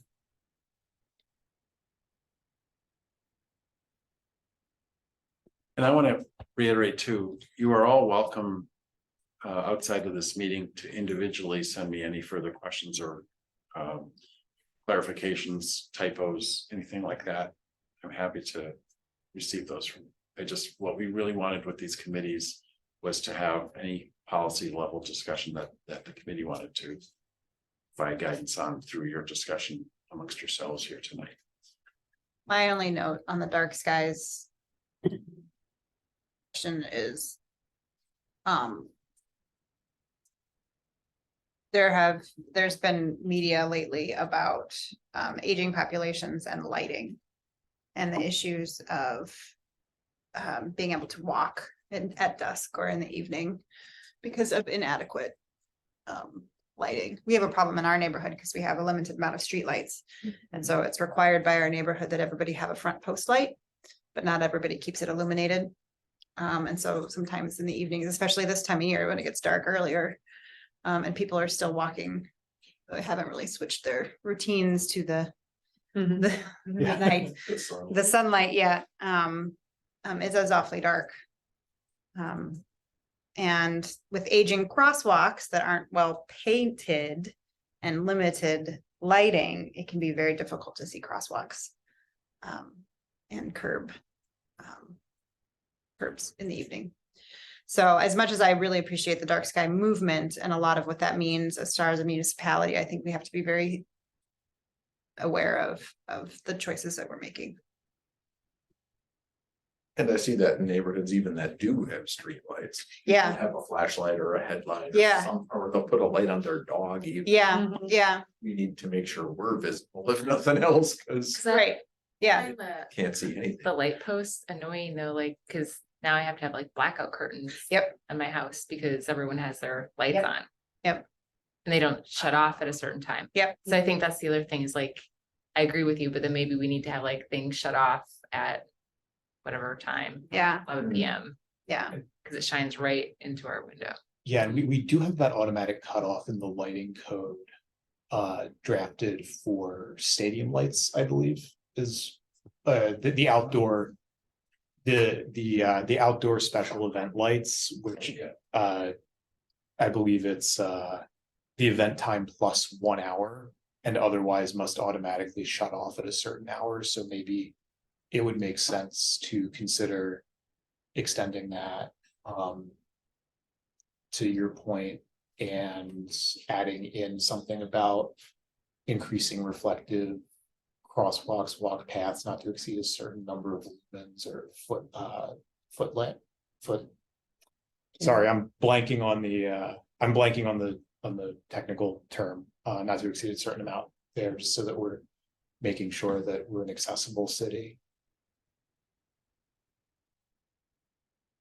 So the lighting shall be set to automatically shut off when there's no scheduled play and shall be extinguished no later than permitted by the zoning administrator through the site plan review process. That's what you're referring to, the outdoor recreation. Yeah, and then I think it's the event, and then like for special, in the special event section, I think it's like plus 1 hour for people to exit the venue. Lower light, oops, there's lost. I know what you mean too, though, Carrie. If someone just has their yard light on, whether they remember or not, Mhm. it's tough in a residential area to say, oh, your light has to be set to turn off automatically or whatever. Right, Because what if they don't? What are you Right. gonna do? Yeah. exactly. Yeah, Is yours, Kendra, is that a covenant in your neighborhood association? So violation of that is theoretically through the neighborhood association. Yeah. Orchid Heights, as I recall, Sean, you'll know, doesn't have any streetlights. Oh, really? Right, don't know, Yeah. because of yard lights. Yeah. They said, no, everyone will Yeah. turn their light on. And I mean, over the years, even our house, when we moved in, it wasn't working because the previous owners had done some landscaping and cut the wire. Mhm. So, Yeah, yeah, so technically it didn't work. and Orchid Heights, some people love that and some people don't, right? Like Right. they, Is yeah, it built like that because it's so close to the conservancy? No, it was No? built like that at the developer's request. The city said, okay. I want to flag one thing in here, and it's on page 9 of the lighting, prohibited lighting. Item E is lighting which is used to outline a building, structure, or window, including but not limited to rope, neon, and fluorescent tube lighting. And I remember bringing this one up at the plan commission meeting because I think of the house that's by Cromrie. The one that's in the woods by Cromrie. If Up you- the hill. Yeah, and Yeah. you know, we talked about is Kids call that Hagrid's. what? My kids call that Hagrid's Hagrid's. cottage. Yeah, so They love it. but this would not apply, I mean, this prohibition doesn't apply if it is holiday lighting, correct? Right. Does it seem to me, wouldn't there might be some other architectural designs that want to, like, I was just in Chicago. And there's the building on Michigan Avenue that has the diamond. Oh, yeah. What would that Aeon building I be? think What is it? The Aeon building? Yeah. AEO or something. Yeah, Well, so and anyway, so we're continuing that the stuff is grandfathered in because I think there's something to be said about the architectural lighting that is in downtown Middleton. And what that does to enhance that space. Mm. So, yeah. so I guess I'm flagging this again, just to make sure that we're not prohibiting things that we don't want to prohibit. yeah. Where's holiday lighting? it's It's- defined on page 2 in the definitions. Okay, and then And on page 8, actually, it's an exemption specifically where. it is that hard scroll though? the Because page. couldn't someone just, I mean, you could just have holidays all year round, right? Like you could celebrate all the holidays. Yeah, it's defined as low wattage seasonal decorative lighting. And Mark, you can correct me if I'm off base here, but that's largely to avoid viewpoint discrimination, right? To avoid viewpoint discrimination in the ordinance. In terms of like religious viewpoint discrimination. So I'm just saying, we're okay if Oh, I somebody see. does have holiday lighting year round. That's okay, right? I mean, our neighbor does. Yeah. They I know, put but our on for their, neighborhood they have Packer lighting on the weekend. Yes. They're Hawkeye fans. It was black and yellow last weekend, because it's, Yeah, Put Yeah. on black lights. no, yeah. Well, they have like a runner. Oh. It's one of those things that it's at the holiday times, it Mhm. like does a green and, How What's is low? one but of it's low. those It's ginormous inflatable Santas or snow globes, is that considered lighting or is that? Oh, somewhat it's more like a decoration. yeah. Yeah, And what's the definition of lit. low wattage? right, that's what I'm It- thinking, it those is don't not seem there. like they would be. No, I know low it's wattage. not. yeah, But that's your point. Because LED is low wattage, but it can still be very bright. yeah. All right, so a flaw we have is what is the definition of low? Would it make more sense to do something about the total number, like What can? the actual light output instead of the wattage? Because Yeah. Mhm. You know, I have a flashlight at home that is very low wattage, but also 10,000 lumens. Oh. I have the reverse problem. Yeah. And to answer, I answered a question a few minutes ago that needs a little clarification. You asked me if holiday lighting. You asked about lighting which is used to outline a building's structure, window, etc. It's also, unless it's specifically exempt as part of a special event permit. That's what I meant to answer, and I said holiday lighting is included. Holiday lighting is included, but as an exemption, but I see that as there's possibly a conflict here between, we need to know what low wattage means. And when you say holiday lighting's exempt, but then you have a prohibition, I assume the exemption refers to the, supersedes the prohibition. So Mhm. we need to clarify that. Mhm.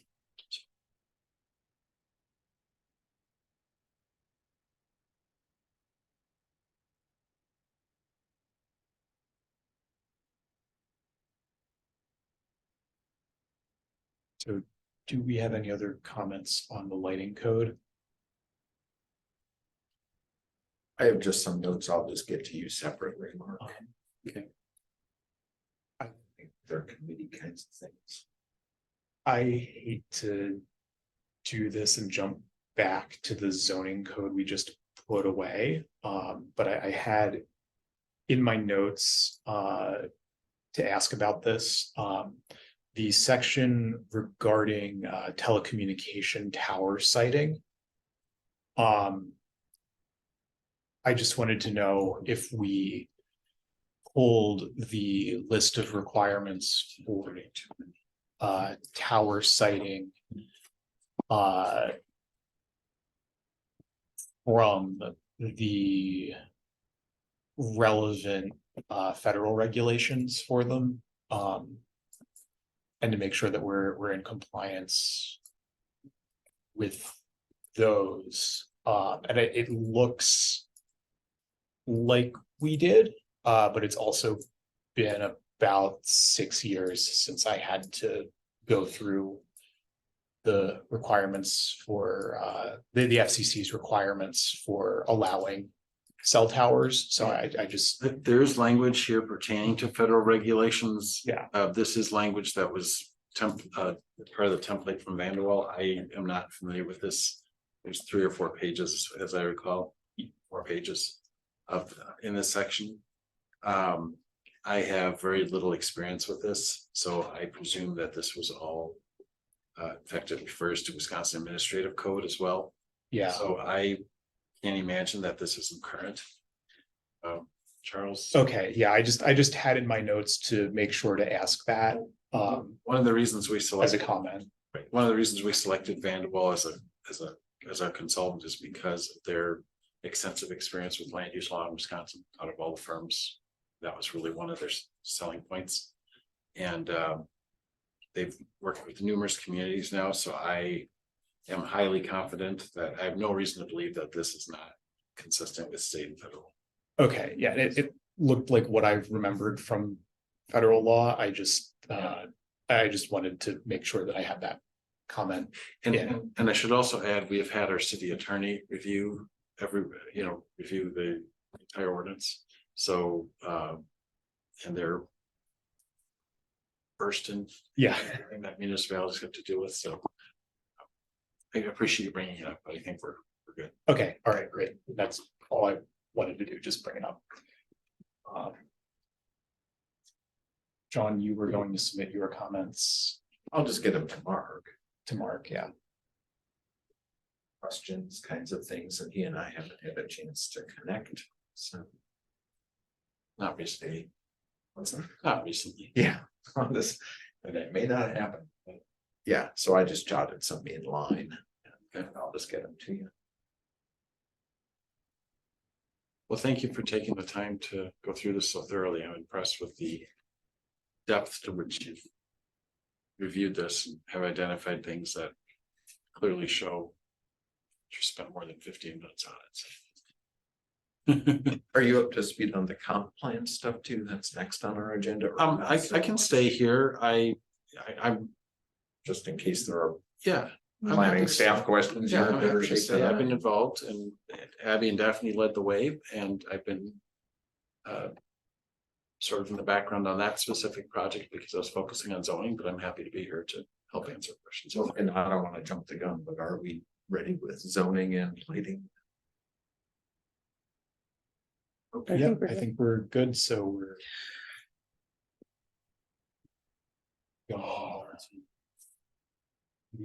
Comprehensive plan update.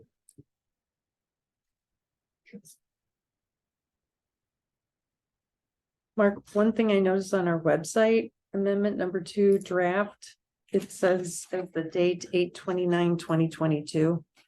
I Oh. think that's. Yeah, I saw that today too, Yeah, and I was all worried. I was like, has it really been that? On the website, Oh. yeah, not Yeah, in it's not the on. PDF. No, it's just that the date needs to say 2023. And it's specifically in the file name or the. If The you, heading on the The heading. website. yeah, yeah, it's the header.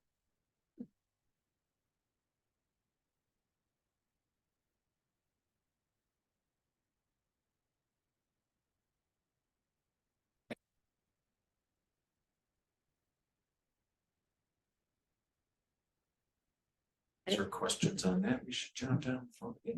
well, I know the future land use map is one item for discussion, so.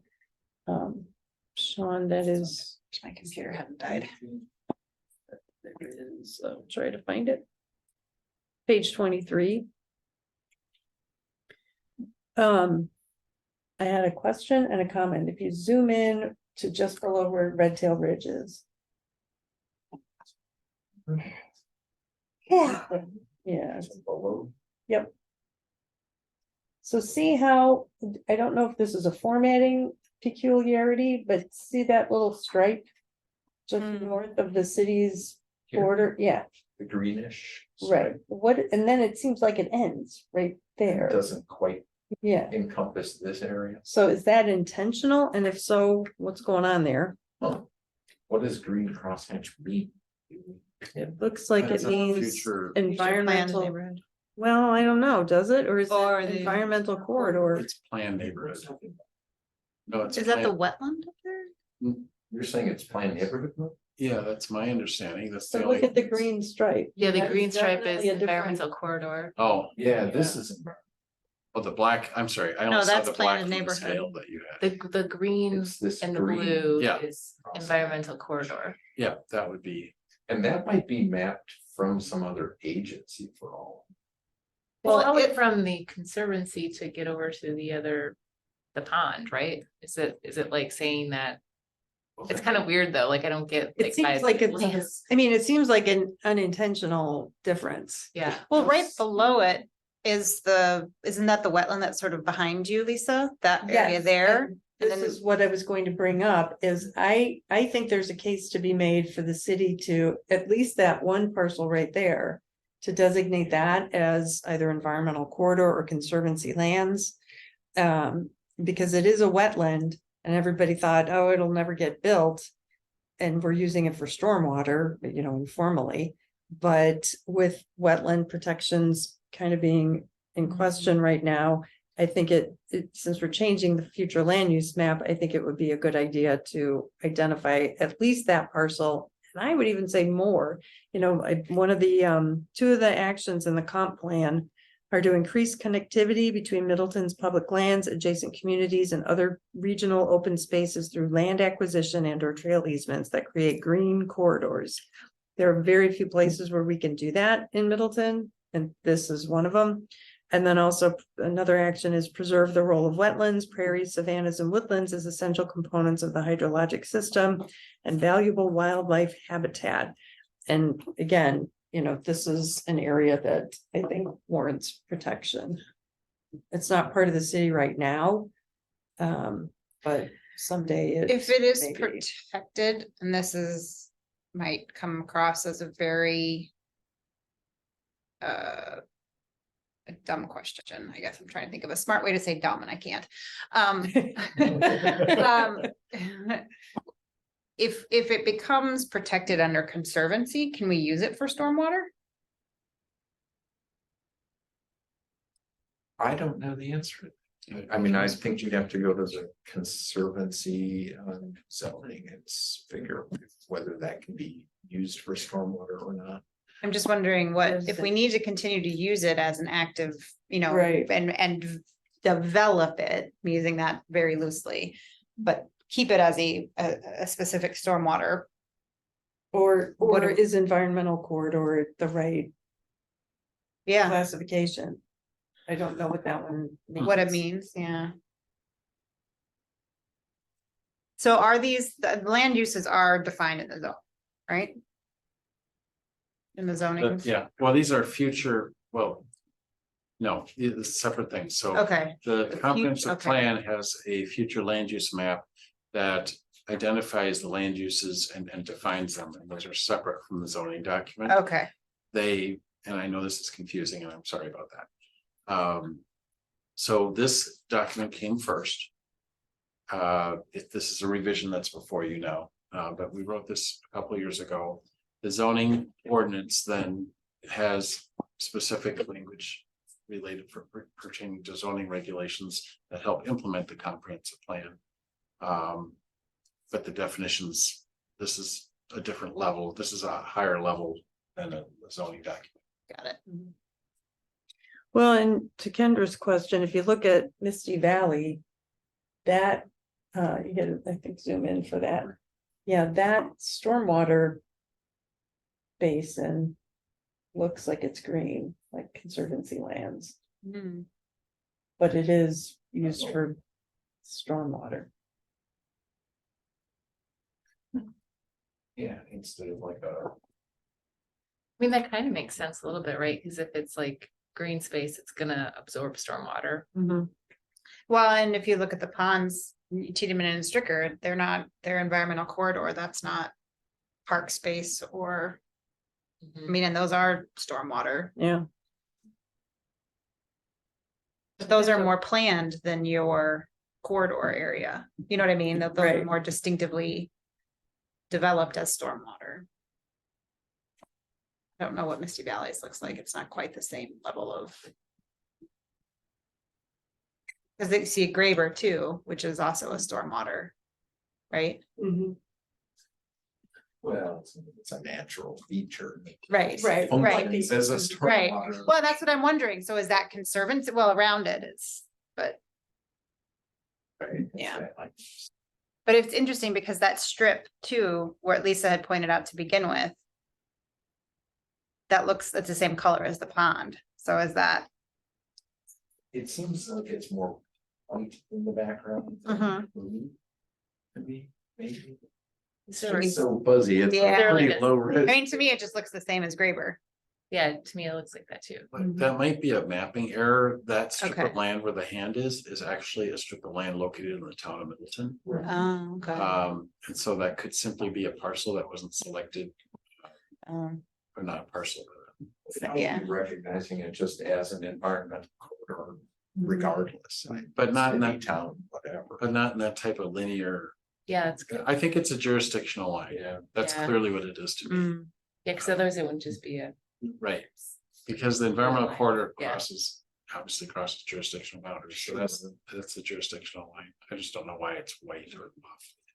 well, I thought it would bring that up, and Yeah. we'll be talking about the map tomorrow too. Yep. Yes, okay. at planning. That's a good commission. place to bring it up. I hadn't noticed that before.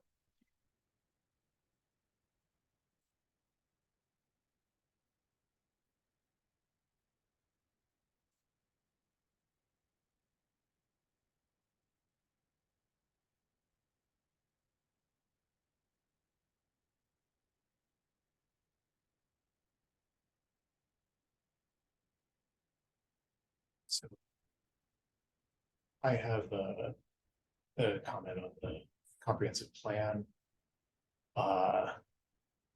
Section H of slide 45.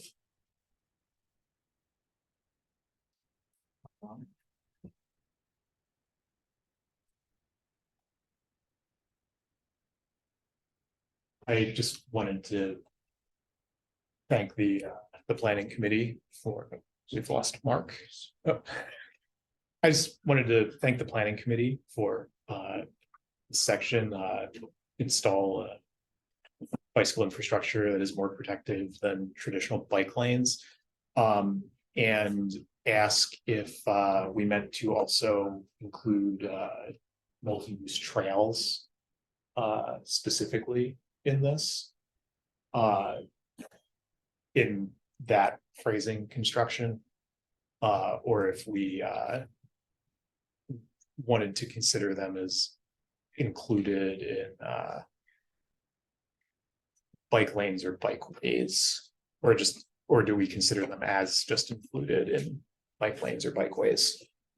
We can talk about multi-use trails elsewhere when we're thinking about installing things, so just see if we were going to use if we wanted to use some consistent language and add those, or whether we didn't consider them as similar to this.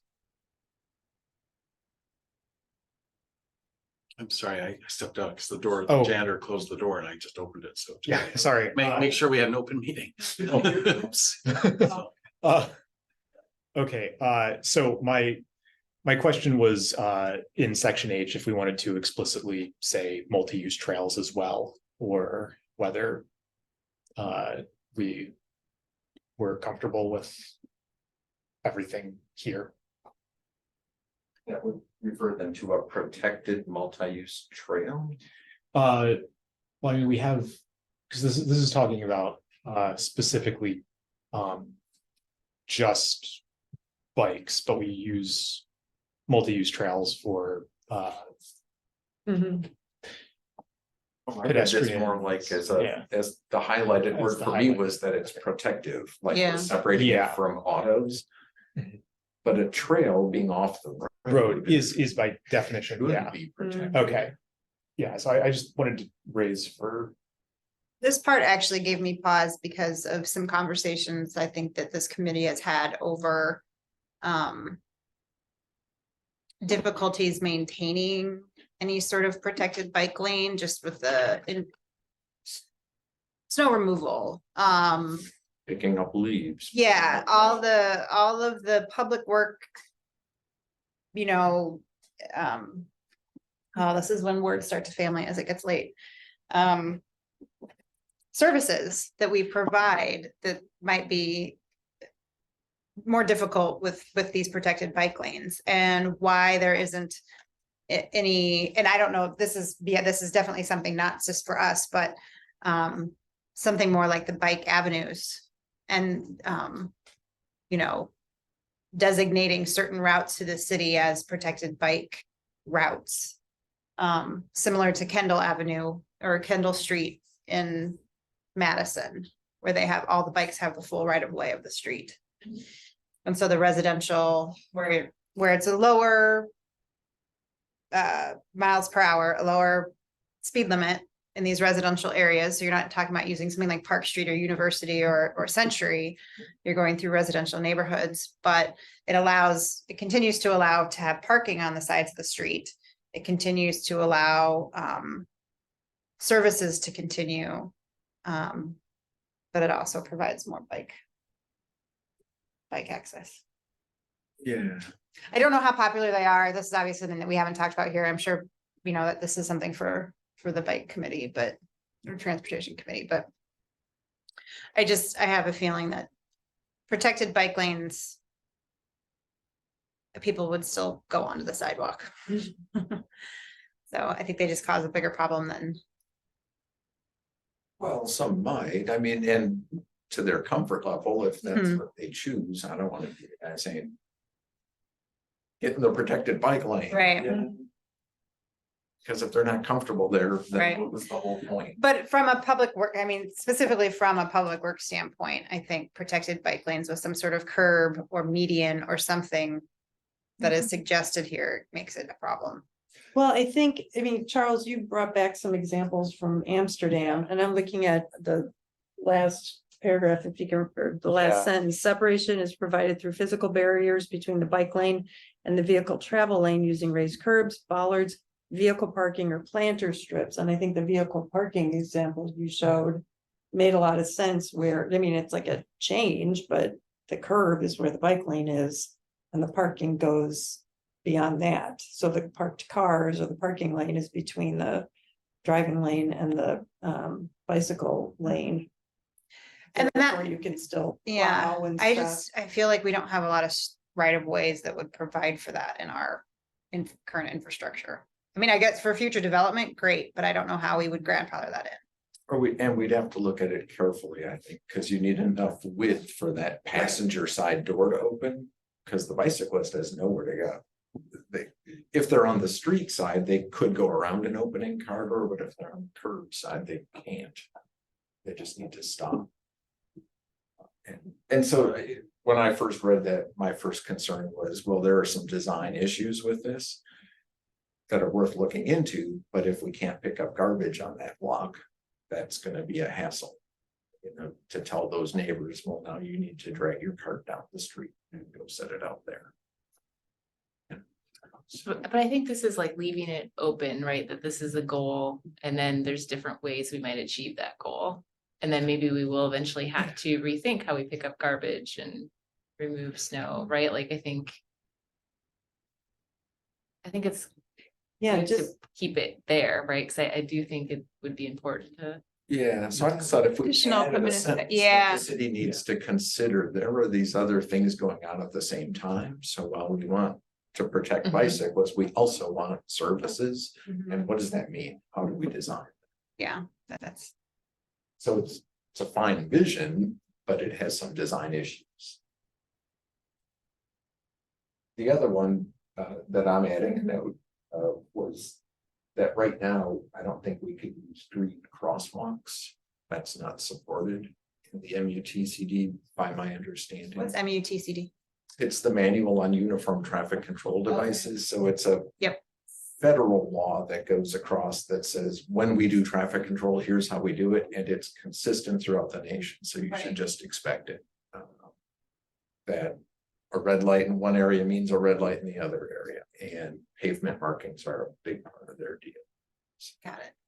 It might someday come. what's a bike lane extension that can be green? Yeah, so if a marked bike lane on the street is going through an intersection, that you can paint green, but not the crosswalk. Could we, instead of saying green crosswalks, could we just say like more visual, like, cause I think that's what we're trying to say, is like, just make the crosswalk stand out in some way. Yeah, we do that with brick, like with Yeah. pavers in downtown. Or even zebra, Used to. right? Right. Zebra Well, I stripes. mean, they're there. City has really good ones, The like, crosswalks. yeah, Have brick something like, pavers. I've walked across crosswalks in Middleton that are What do they have in red. they have like crosswalks. And we used to have them Not right downtown raised, here. but we took they, them on. maybe they're just, You're thinking of Terrace Avenue, the deck. they're just like, they're very We put in obvious. some, It's so just- they aren't crosswalks, we put a decorative concrete. Like, Oh, the maybe they concrete have a little panels. reflectors on it, Drive too. that way on my way out. But it's well done. Something changed. Like, I oh, know, I see because that. I remember seeing them and thinking, wait a minute. Yeah, we did put in some red panels more for when Terrace Avenue was supposed to be shut down and used kind of as an extension of the Terrace Avenue Pavilion. Mhm. Off on the side of the road. It was envisioned that that would be an event space for the public's use. So that got pretty highly decorative treatments in the road, including across some of the crosswalk areas. I think they're still painted white though. Stripes are, I think they're white, the crosswalk, but there aren't, That's required. actually, I think there's one, maybe there's a mid-block crosswalk there. From There, the I parking think lot. there is. Yeah, that, and that's painted white, but I think that's the only one there. The red just happens to be part of the decorative pavement treatment. That's the only place I'm aware of where there's. Could we call it enhanced crosswalks, or what would we call Sure. something that's just like, Pavement treatment. There's a lot we can do Decorative with pavement crosswalks, treatment. but green's Yeah. not one of them. okay, So I So don't maybe think we we should could write just that into revise- account. that to say, So pavement treatments to clearly mark. yeah, pavement streets, yeah, because then maybe green will Yeah. be recognized. And then at some point by the It might MUTCD, someday. yeah, Well, I think Daphne and Abby worked on this section, but maybe the word enhanced crosswalks. Mhm. Address your concerns. Because they can be either green or raised. Yeah, raised is.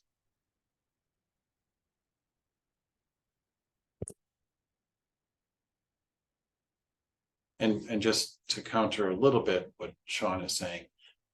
It's not that they're not supported by MBTCD, it's just that they're not. They're not there as a standard, but there's been many, many communities around the country that have gotten permission to install them. So I think that's an important nuance to point out.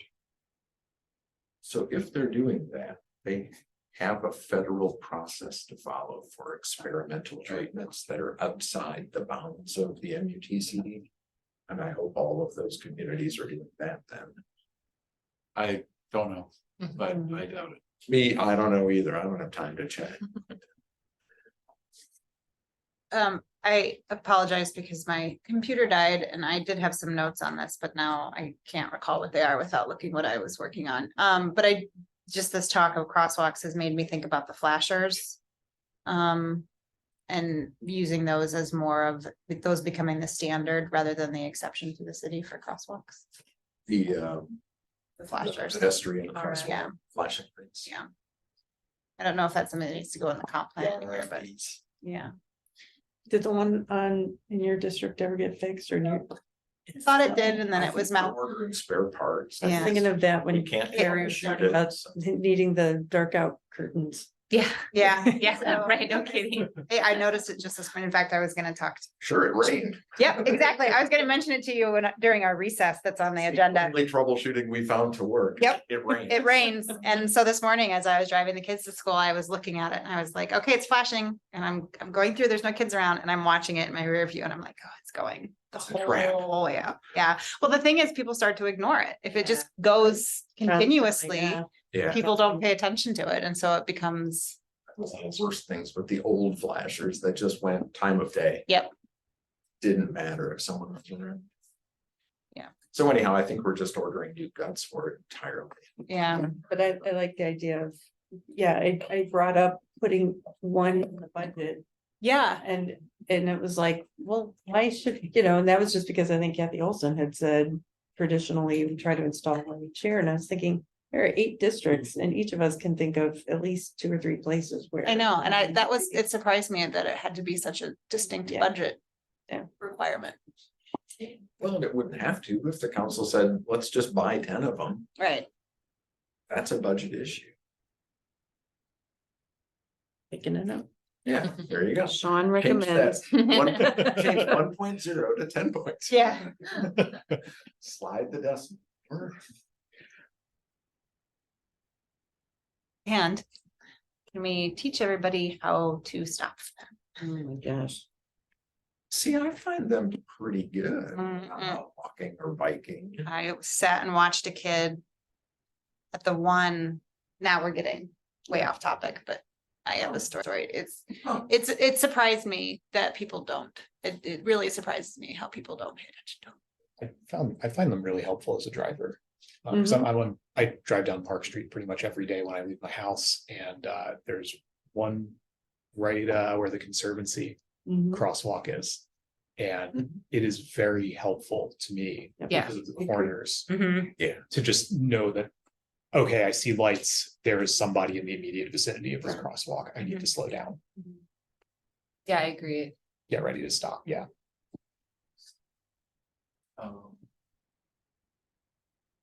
Were there other things? Asking.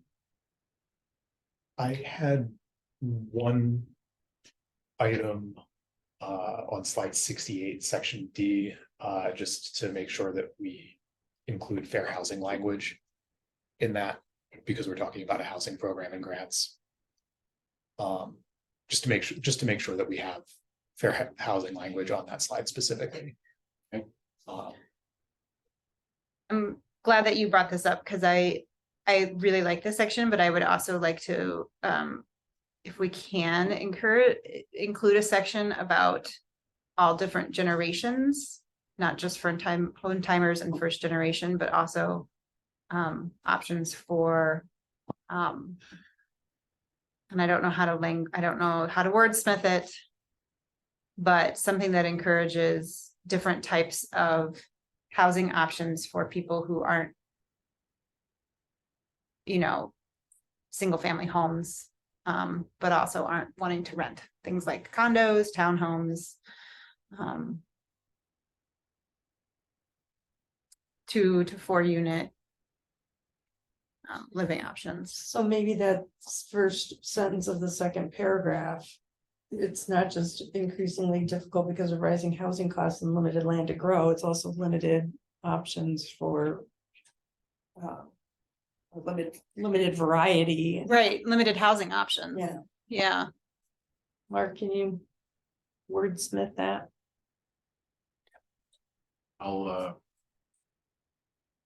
mention it to Abby and Daphne. And I'll include a note of. I mean, the city recognizes these first time and first generation homebuyers are typically younger families, and that's great, but we have, the housing stock is there, it's the people that want to stay here can't downsize. Like, you can't find a condo if you want it. Right.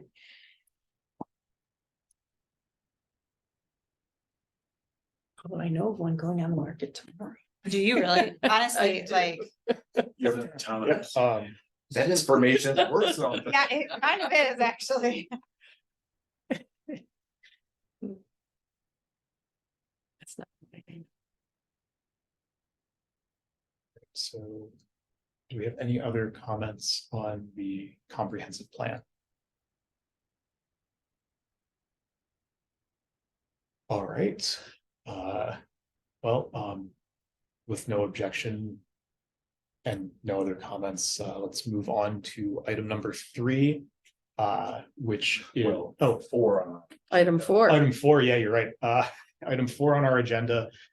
For those who are watching along, we are human beings, and we're going to take 5 minutes to attend to that. It's everybody's favorite. You were just talking about not having 2 recesses. Oh no. Yeah. I know. It is 8:43 p.m. We will be in recess until 8:49 p.m. to include the seconds that we took. I can send comments to Yeah. you and Abby outside of Yeah, this, yeah. thank you. Yeah, yeah. Cause I had some and then they're on there, cause I didn't have. That's why I need to have a printout I copy. just realized I'm sitting, 3 of us on this end are volleyball players because you play too, or is that soccer then? No, volleyball. There you go, Carrie and Junior. What was that? Are you playing at Kiva too? No, I play outdoor and indoor, so indoor Kiva, at though? Kiva. Yeah, Are you? Yeah. Wednesday night? yeah. Thursday nights, no, Wednesday nights. Oh, okay. Wednesday nights, Okay. yeah. Have you been doing it for a while? It's our second year. Like, I played for a while with a different team and then we kind of, that went away and then they started playing again. Oh, fun, okay. so last week, was it last week? No, week before. I had left sunglasses in my car. And it's such a circuitous way to get to, outside of Kiva to go through it. And I just picked the first person walking outside my car saying, hey, would you mind grabbing, opening my car door, and ended up being Kendra. Yeah, I was like, I recognize that voice. I'm pretty sure that's Opitz. Oh, that's really funny. And this woman walks in and I'm like, oh, thank you. Yeah. Oh, wait, did you say Kiva? Mhm. Oh, no, we play at Cromrie. Yeah, Oh, And yeah. in the summer, It's outdoor at Crown. Oh, no, indoor. Oh, Indoor, Cromrie, and then outdoor at the Boar.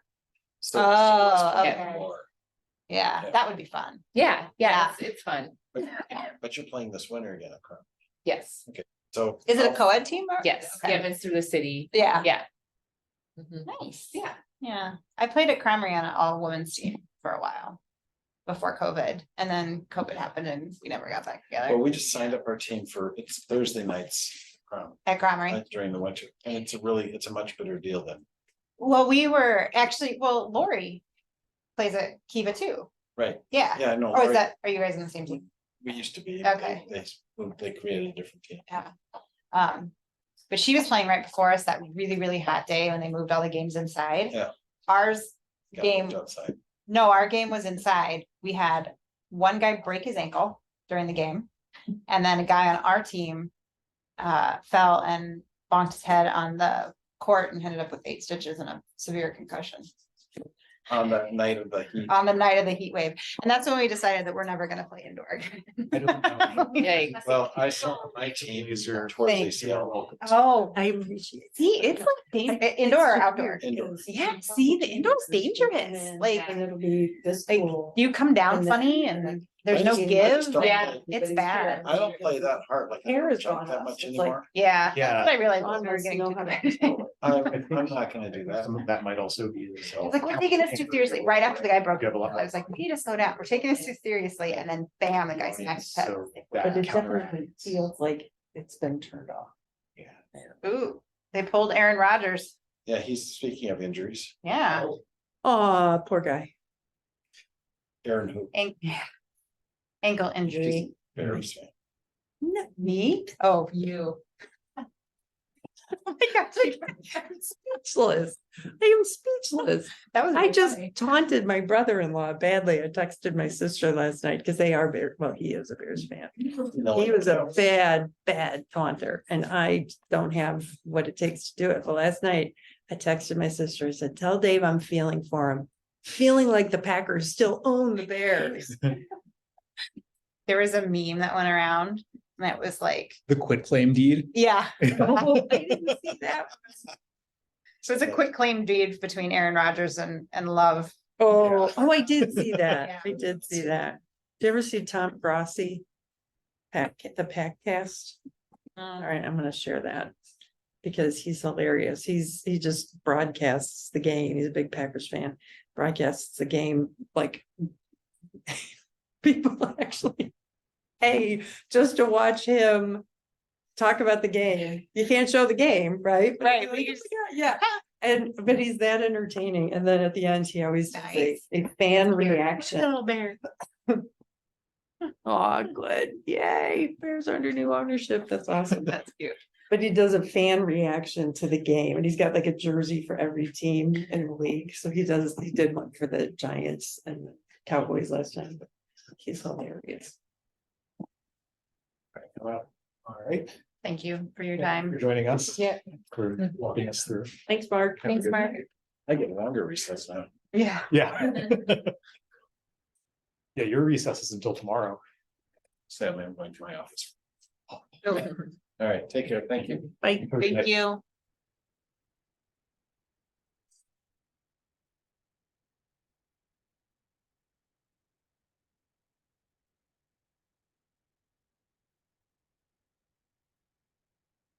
Okay, it is 8:48 p.m. We still have a few more seconds of this recess, which ends at 8:49. Are we still recording? Yeah, we did. Stop. Okay. Um, but we did tell people that. Yeah. No, that's Yeah. All right, the time is now 8:49 p.m. Our 5-minute recess has concluded. The meeting is called to order. We have a quorum present. And next on the agenda is resolution 2023-46 Middleton Springs Drive sidewalk easements. Due to the narrow right of way width of Middleton Springs Drive, sidewalk at the intersection with Allen Boulevard needed to be constructed partially on private property, and a permanent easement for the public sidewalk is needed. The property owner has agreed to the easement, and our city attorney drafted the enclosed resolution for its acceptance by the city. Staff recommends that the committee recommend to Common Council approval of resolution 23-46 to accept the permanent sidewalk easement. Sean, do you have anything you'd like to walk us through about this? Yeah, this is really a pretty minor corner clip and we're just putting things together and like you said, it's really narrow right of ways. It works better for everybody for the sidewalk to be part of the property. In fact, Okay. it's already been built. It's just taking paperwork along it. I'll go ahead and make a motion to recommend to the Common Council approval of resolution 2023-46 to accept the permanent sidewalk easement. I will second that motion.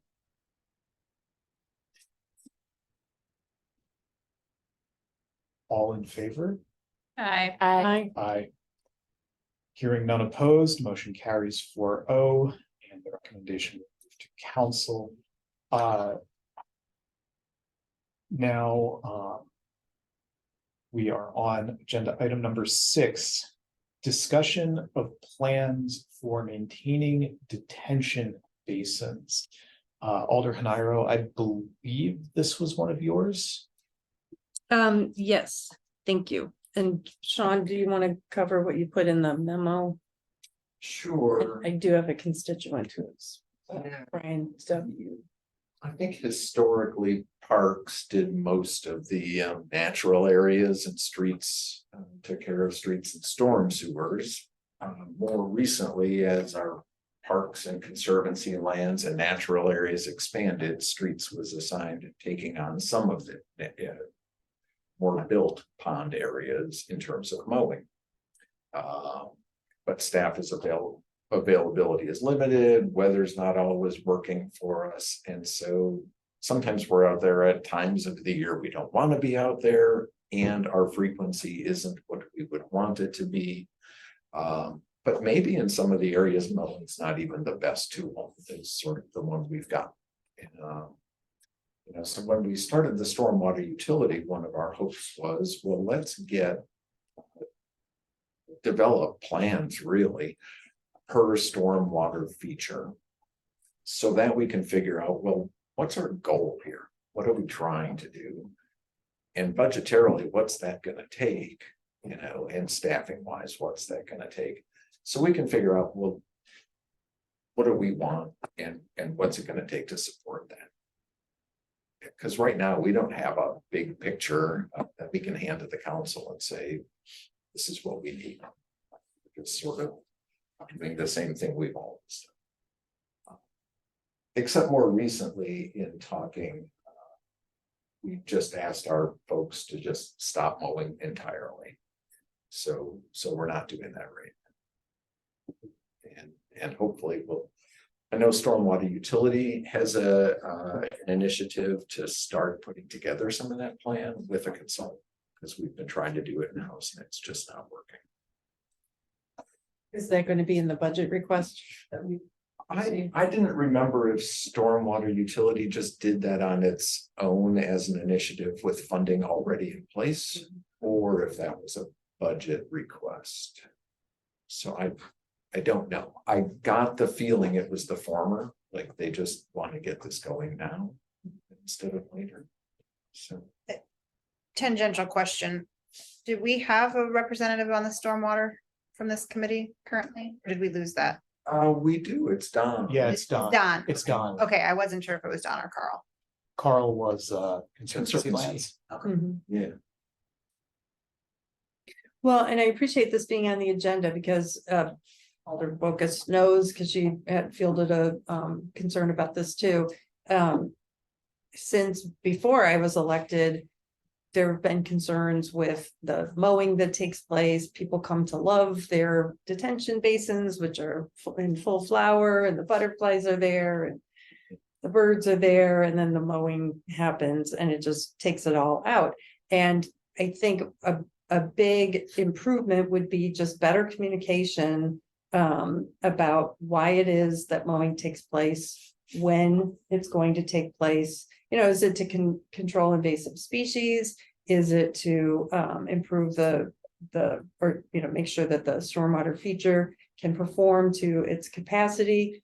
I think a lot of people doubt when it's a stormwater feature maintenance justification, because the plant matter is left behind, and then in a big rain it clogs up the drain. So there's been a lot of frustration on the part of residents in District 6 about this situation. And it makes sense that the city would deploy whoever's available to do something, but maybe there's not clear communication on what should be done, what shouldn't be done. There was a big debacle last year where a kitten was killed. And there have been, signs, little fiberglass stakes have been mowed over and just left behind, Mayor Kuhn was picking up shards on the path one day when we were walking. So it's good news to hear that mowing has stopped for the season. And even better news to hear that plans will be developed. And I would encourage, I don't know if it's this committee or if it's the stormwater or water resources management. But my constituent Brian, who's on the line, and I believe may wish to comment. He shared some ideas for tapping, especially in a place like Misty Valley. There are a lot of people who would be interested in helping out to control noxious plants and things. Because their property values to some extent are enhanced by having a lovely basin to look out on. And it's a shame that it gets mowed. Mine did not get mowed well, actually it did at one point, but it was past the bloom. It does look like Brian has his hand up. Yeah, okay, so I see Brian, your hand is raised. You are recognized for a comment on this agenda item. Can you hear me? Yes, we can hear you. Great. So Brian Wakeham, 7112 Keneal Trail. Thank you very much, Lisa, for introducing this. I think there's a lot of good opportunities to kind of have a partnership with public works and local residents. There's a lot of things that I can spot.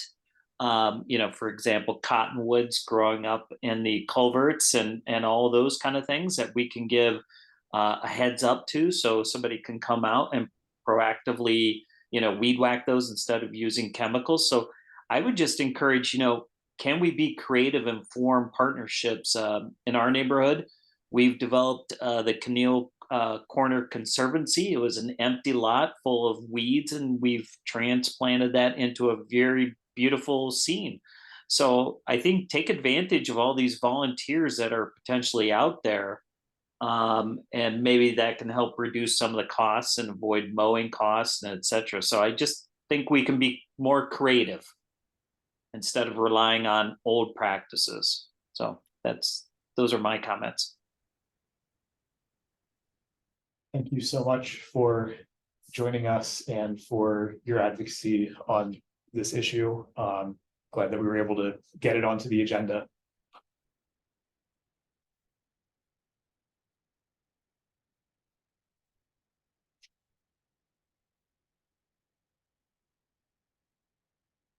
Any further comments on this agenda item?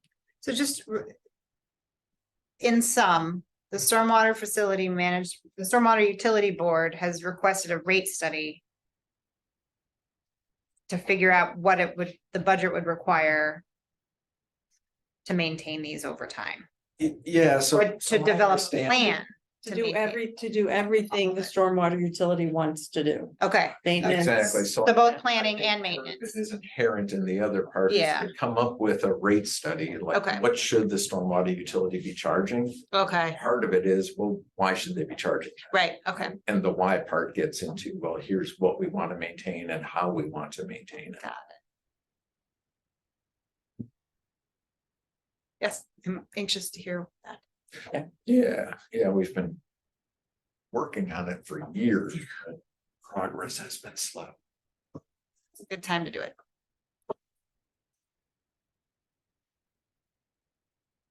So no actions required on that.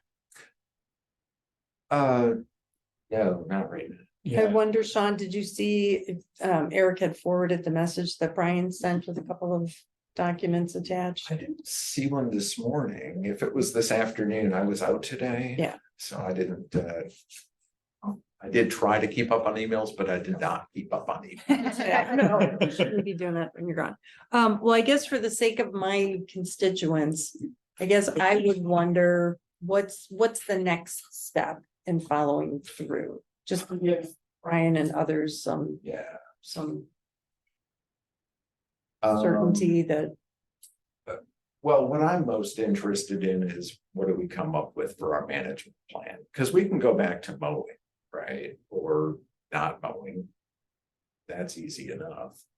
In fact, I thought at one point we had asked either to buy or at least look into buying a hay rake to after mowing, just pull out all the excess cut vegetation, at least the stuff we could get our hands on, and get it out of there. So that's one of the things I want to still follow up on with Brad is, did we ever get that? And if we did, why wouldn't we use that? And because I don't know the answer to that. And can a combination of the public works staff and Brent, our communications director, and perhaps the consultant who's working on or will be working on the stormwater management plans, come up with just like a one pager or some communication tool to help residents understand why mowing takes place? And I know the why and the when will differ by feature, but I think that's a big part of it, because this is, like I said, it's been an ongoing issue where we thought there was some agreement that things would be different, and then it happened again. And, it's just talking right past each other. I'm sure Public Works or Parks had every intention of continuing to mow, but maybe that's not what the impression was at a neighborhood meeting that we had. Okay. So, Yeah, that's a big part of my hope too. Brent's really doing a good job figuring out what's going on and what's not going on. He had staff over to give us a briefing on what some of the capabilities are of Civic's end. So a lot of the folks who use that tool, I think, can use it more effectively. But he jumps into and does some of that communication work. So that's my hope too. Is we'll somehow have a better way of getting word out.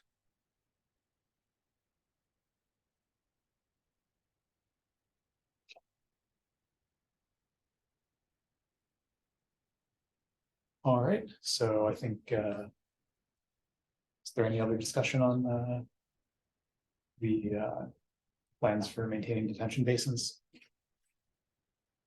All right, well, we've done that. So now we have item number 7 on the agenda, which is committee meetings which conflict with religious holidays and culturally significant days.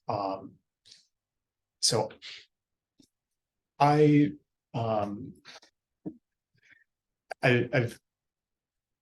guess I should sort of couch this in how I looked at this. I'm Jewish, and this time of year for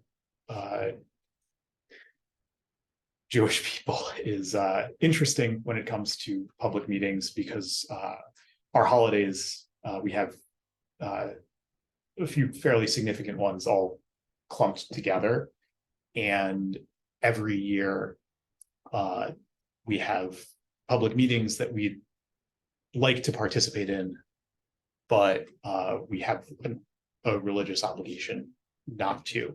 When I was looking at our city code, I saw that we include certain Christian holidays as city holidays, but no other holidays as city holidays. And I understand not making something a city holiday when it impacts a small number of people, but in the interest of making sure that everyone is able to fully participate in the committee, both committee members who are non-Christian and members of the public who are non-Christian or Christians who observe holidays that aren't Christmas, that may happen to conflict with our meeting schedules. I'd like us to consider figuring out how to deconflict ourselves with those religious and culturally significant days to the extent that it is possible. I think that in my experience on the committee, and I'm sure on yours as well, we've all really benefited from it when members of the public have come to our committee meetings about an issue that impacts them and shared their perspective with how we could do things differently, or how the plan as it relates to a property near them might want to consider certain other factors that, because we don't live there, we haven't considered to the extent possible. And we've really benefited from those discussions with members of the public. So I'm looking at this from how can we further encourage public participation in the committee perspective. And I don't have a great answer for how to do that, except to look for significant days where our meetings conflict, and then either move those meetings, or if it looks like we're going to have a fairly light agenda, combine the agendas and move to the next if there's nothing that's truly time sensitive. So that's why I suggested this, and sort of my background process. Other municipalities are in Dane County are moving towards doing this as well. The Madison School Board has started that process that I know from conversations with some members of that board. They've started that process. I believe the county tries to avoid it as well. So that's sort of why I wanted to bring this up. And the immediate precipitating factor for those of you who are not Jewish, working on Yom Kippur is the equivalent of working on Christmas and Easter Sunday. It's just not something that you're really supposed to do, except under very, very limited number of circumstances. It's a day of fasting and quiet reflection. So,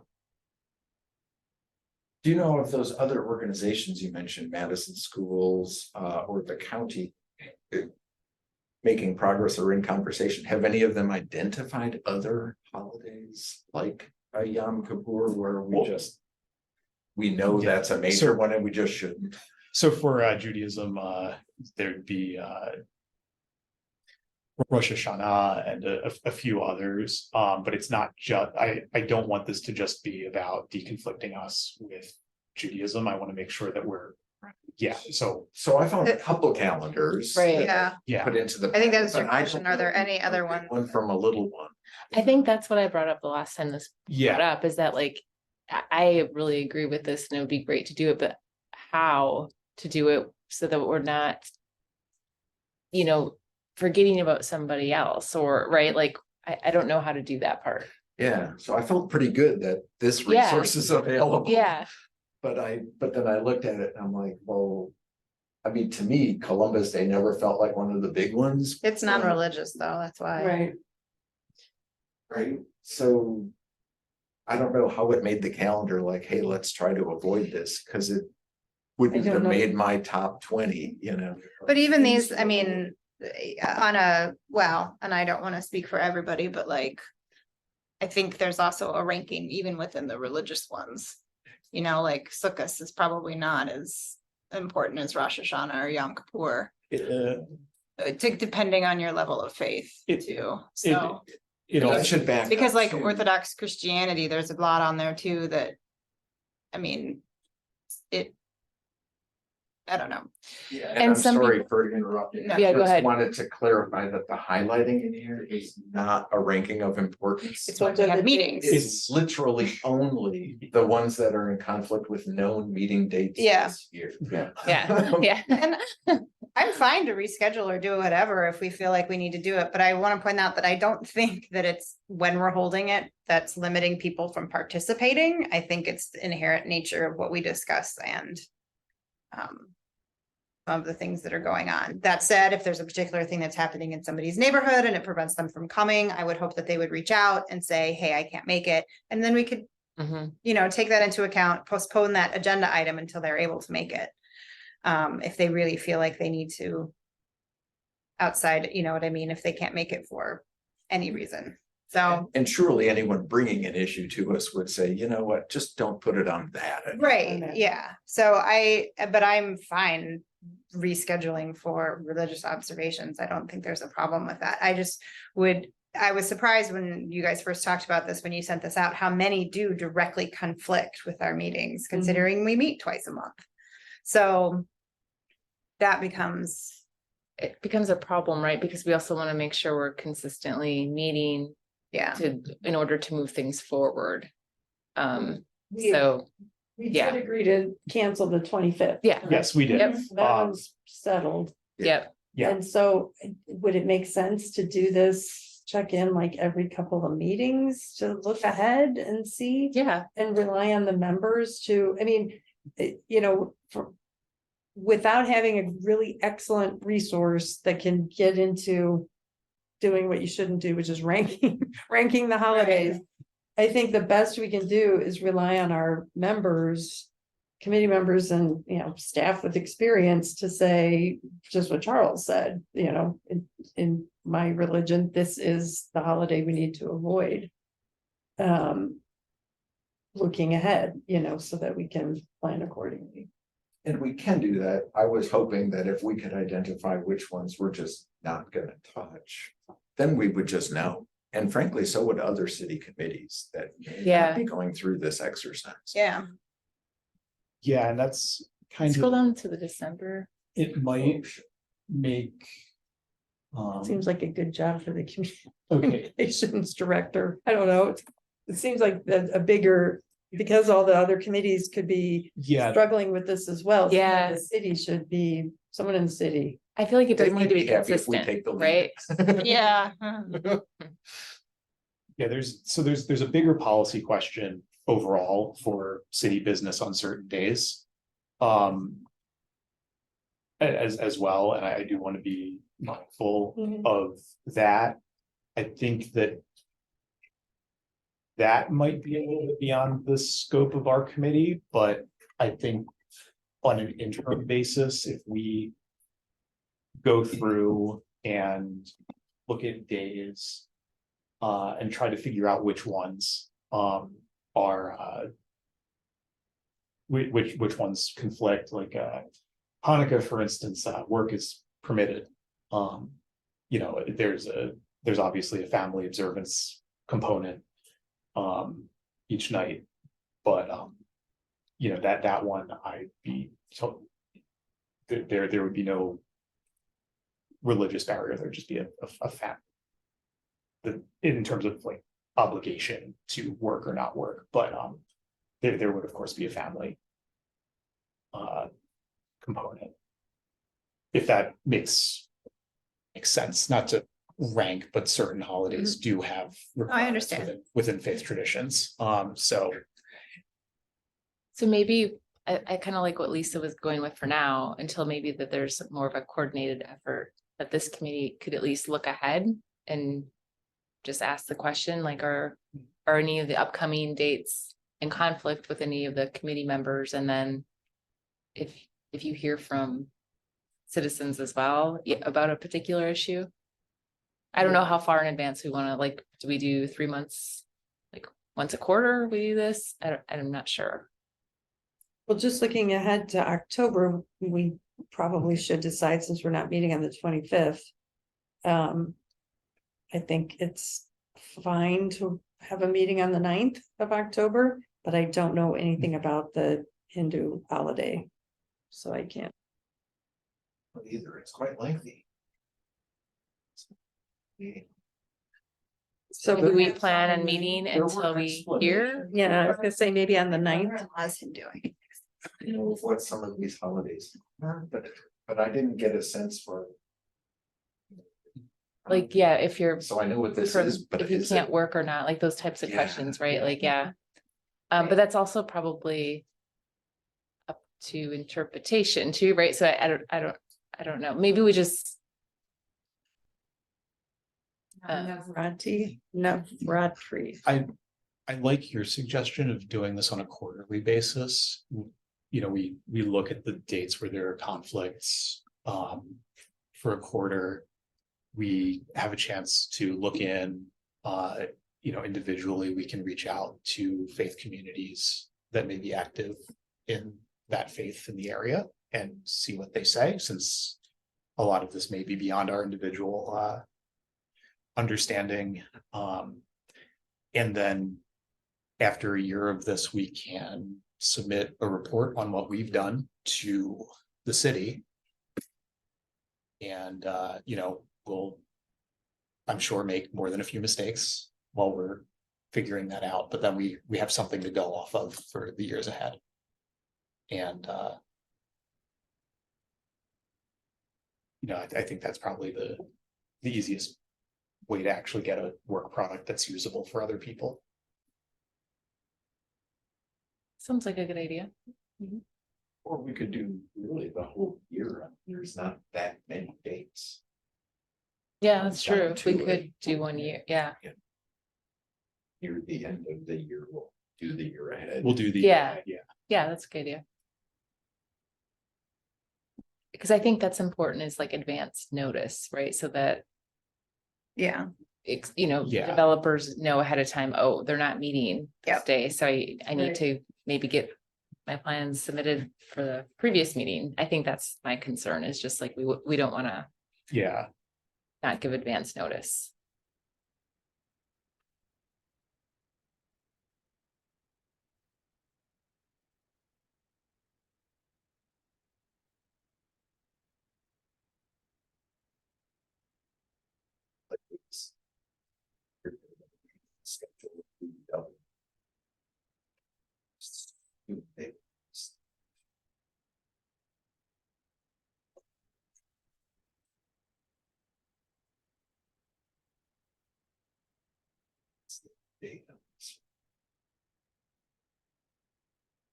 Presumably they make that available ahead of time. Get next year's versions. Okay. So I mean, do we want to look at the next few months now, or? That would be prudent. Yeah. It's Yeah, it's what we have in front of us. So October is Columbus or Indigenous Peoples' Day. Hindu. Get text back. not yet. so I feel like for now, we'll just plan on holding those meetings unless we hear Yeah. back, and like at the next meeting. Well, wait, no, And then Charles, in December, did you say Hanukkah, it's okay to meet on one of the days? Oh, yes, it's definitely a big holiday. Okay. And evidently, we're doing something at the Sankey to celebrate it. They're getting married this weekend and the Sankey's on Friday, Oh, so that's exciting. Wow. it's evidently, he's Gujarati, so it's a big deal and for that section. I'm sorry, so were you saying that? the October 23rd, we should 23rd? reschedule. No, we shouldn't. Yeah, it sounds like we should consider moving that to a different day. Or if So it's it's not, the 15th through the 24th, it says. Asking if it's a week-long celebration. It's one day more. The evening of Monday right, be a hindrance to observance, right. kind of.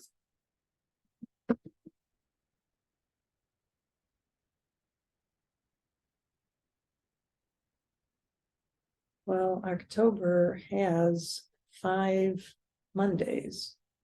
So we could just Oh, nice. punt it to the 30th. And Yeah. avoid the whole.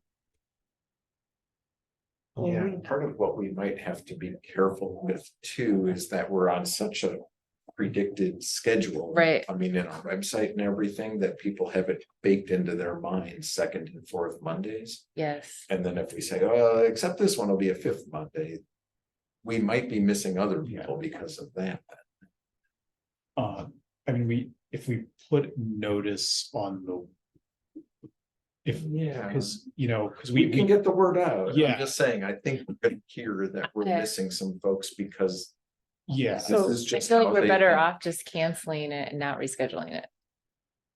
It's so that it just one stays- concern, right? Like if yeah, the council meets as committee of the whole sometimes, but first and third Tuesdays is council night. If it so we suddenly did, became but we do switch sometimes to Wednesdays to make room for voting. For or- voting Yeah, that happened. So is the yeah. council doing this as well? no, that's what I'm Not the saying, religious that Yeah. part. we should. Right, We really right. should be having a larger discussion, maybe that's a committee of the whole topic. Well, that's where I'm wondering too, if we need more input, like it's great, Kendra, that you're talking to your brother-in-law, but maybe we need even, more input too. Yeah, he's telling me like the religious implications of it, but I'm Yeah. like, well, like, because he says, because the Rotary part of it means the evening, it means night. So Oh, Well, yeah, it's the worst of all worlds. and that one is, they're on, it's similar to the Jewish calendar. It follows the lunar Okay. cycle, so it changes from year to year. Okay. I just didn't know if it was one of those things like, oh yeah, we gather in the morning. Okay. Then the evening. doesn't Right, matter. exactly. And there's certain, Yeah. there's certain things where that would make a difference too.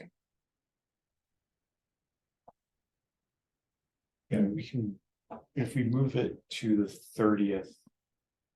And we notice it and we change the date on the website, or maybe add an maybe add an asterisk, that. Our committee has recently rescheduled certain meetings. As well, just to, second and fourth Mondays generally, but we have recently rescheduled certain meetings. And change the dates, then that may. Well, it's like the thing in the brush policy. Important. Yeah.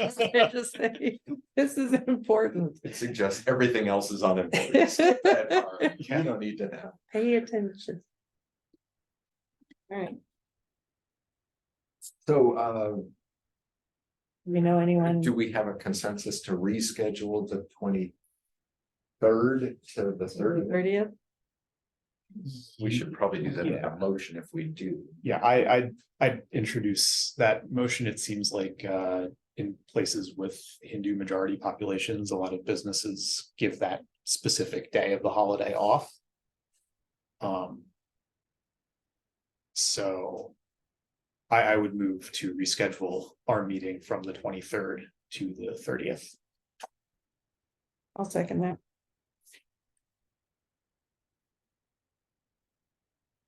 Right? All in favor, please say aye. Aye. Hearing none opposed, the meeting on the 23rd of October has been moved to the 30th of October. And notice will be provided.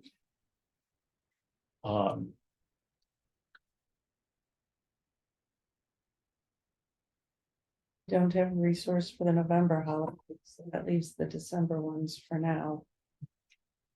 And is it, I mean, we will not be meeting on Christmas Day because that's a city holiday, Yeah, that's a correct? city holiday, so we don't need to reschedule that one. Right.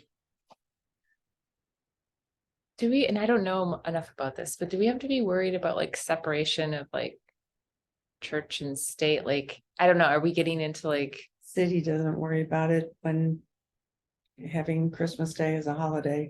but it's a city holiday, right? Like, Well, and I think there's also, they take their cue from what the state has. Right. the State and holiday. that's what I'm just Also, worried it's- about. Like, are we going to offend somebody by I would think- canceling and rescheduling? I would think if the UW is working, I mean, they're a state, and if they're trying to work around, it feels more like an accommodation, not a proselytizing kind of Right, move to well, it's say, like Martin Luther Yeah. King Jr. holiday. That the sustainability committee meets on the third Monday of every month, and I was like, why are we having the meeting on a day when our staff person has a holiday? She's got the day off, but she has to work. So I think it says on the website for sustainability, they meet the third Monday, except for January when they meet the fourth Monday. Mhm. So I think it could be just like the secular city holiday, like secular, you know. It's not that it's non-religious, but that is a city holiday and we should not be meeting on a city holiday, period. Like if Columbus Day were a city holiday, I would say we can't meet on Columbus Day, because that's Right. Sean's day off, you know. Can't get the mail, can't meet. Mhm. It's such a big deal. honestly. See, and the court still is in session on days we can't even get mail, but we still are, you know, we can't file anything, but the court's still open. So I'll just, you know, like, it's Mm. all weird. So that means we're good for the rest of the year, except for we need to find out. about Ascension. Ascension. So let's, that one's in November, right? So we can figure that. Yeah, out we next time. have time to Yeah. actually figure that out. It's the marking of the passing of some guy, 1920. Baha'i, yeah. Everything. Okay, so yeah, let's defer consideration of that meeting until we had a chance to Do some research. more thoroughly Yeah. engage. Great. Do we have any other discussion? Conflict with holidays? I think we had a plan to meet to have a thorough discussion of the year ahead at the first meeting of the new year or the last meeting of this year. It depends on when Sean can get the, Yeah, Yeah. when I find the calendar's been published. Yeah. Bring it to us. Okay. Okay, so yeah, we'll reopen this discussion then. Great. Next item on the agenda, Mr. Chair, is, yes, in light of the time and that we've been here for 3 hours. I'd like to make a motion that we defer the next 3 items to our next meeting. you read my mind. Thank you. So you can second my motion. Yes. There is a motion to defer consideration of committee secretary, the frequency of future meeting agenda items, and the city website request tracker for a future meeting. All those in favor, please say aye. Aye. Aye. Hearing none opposed, motion carries. We have reached the end of our agenda. The meeting is adjourned. Thank you. Thank you. Thank you, everyone. This was a That might be a record, Sean. Yeah. Yeah, this Yeah. being our 7-minute meeting. No, we Yeah. had a 3-hour one, but what was that one? Gayatri was on, I think it was. It was the one with 2 development projects. Yeah.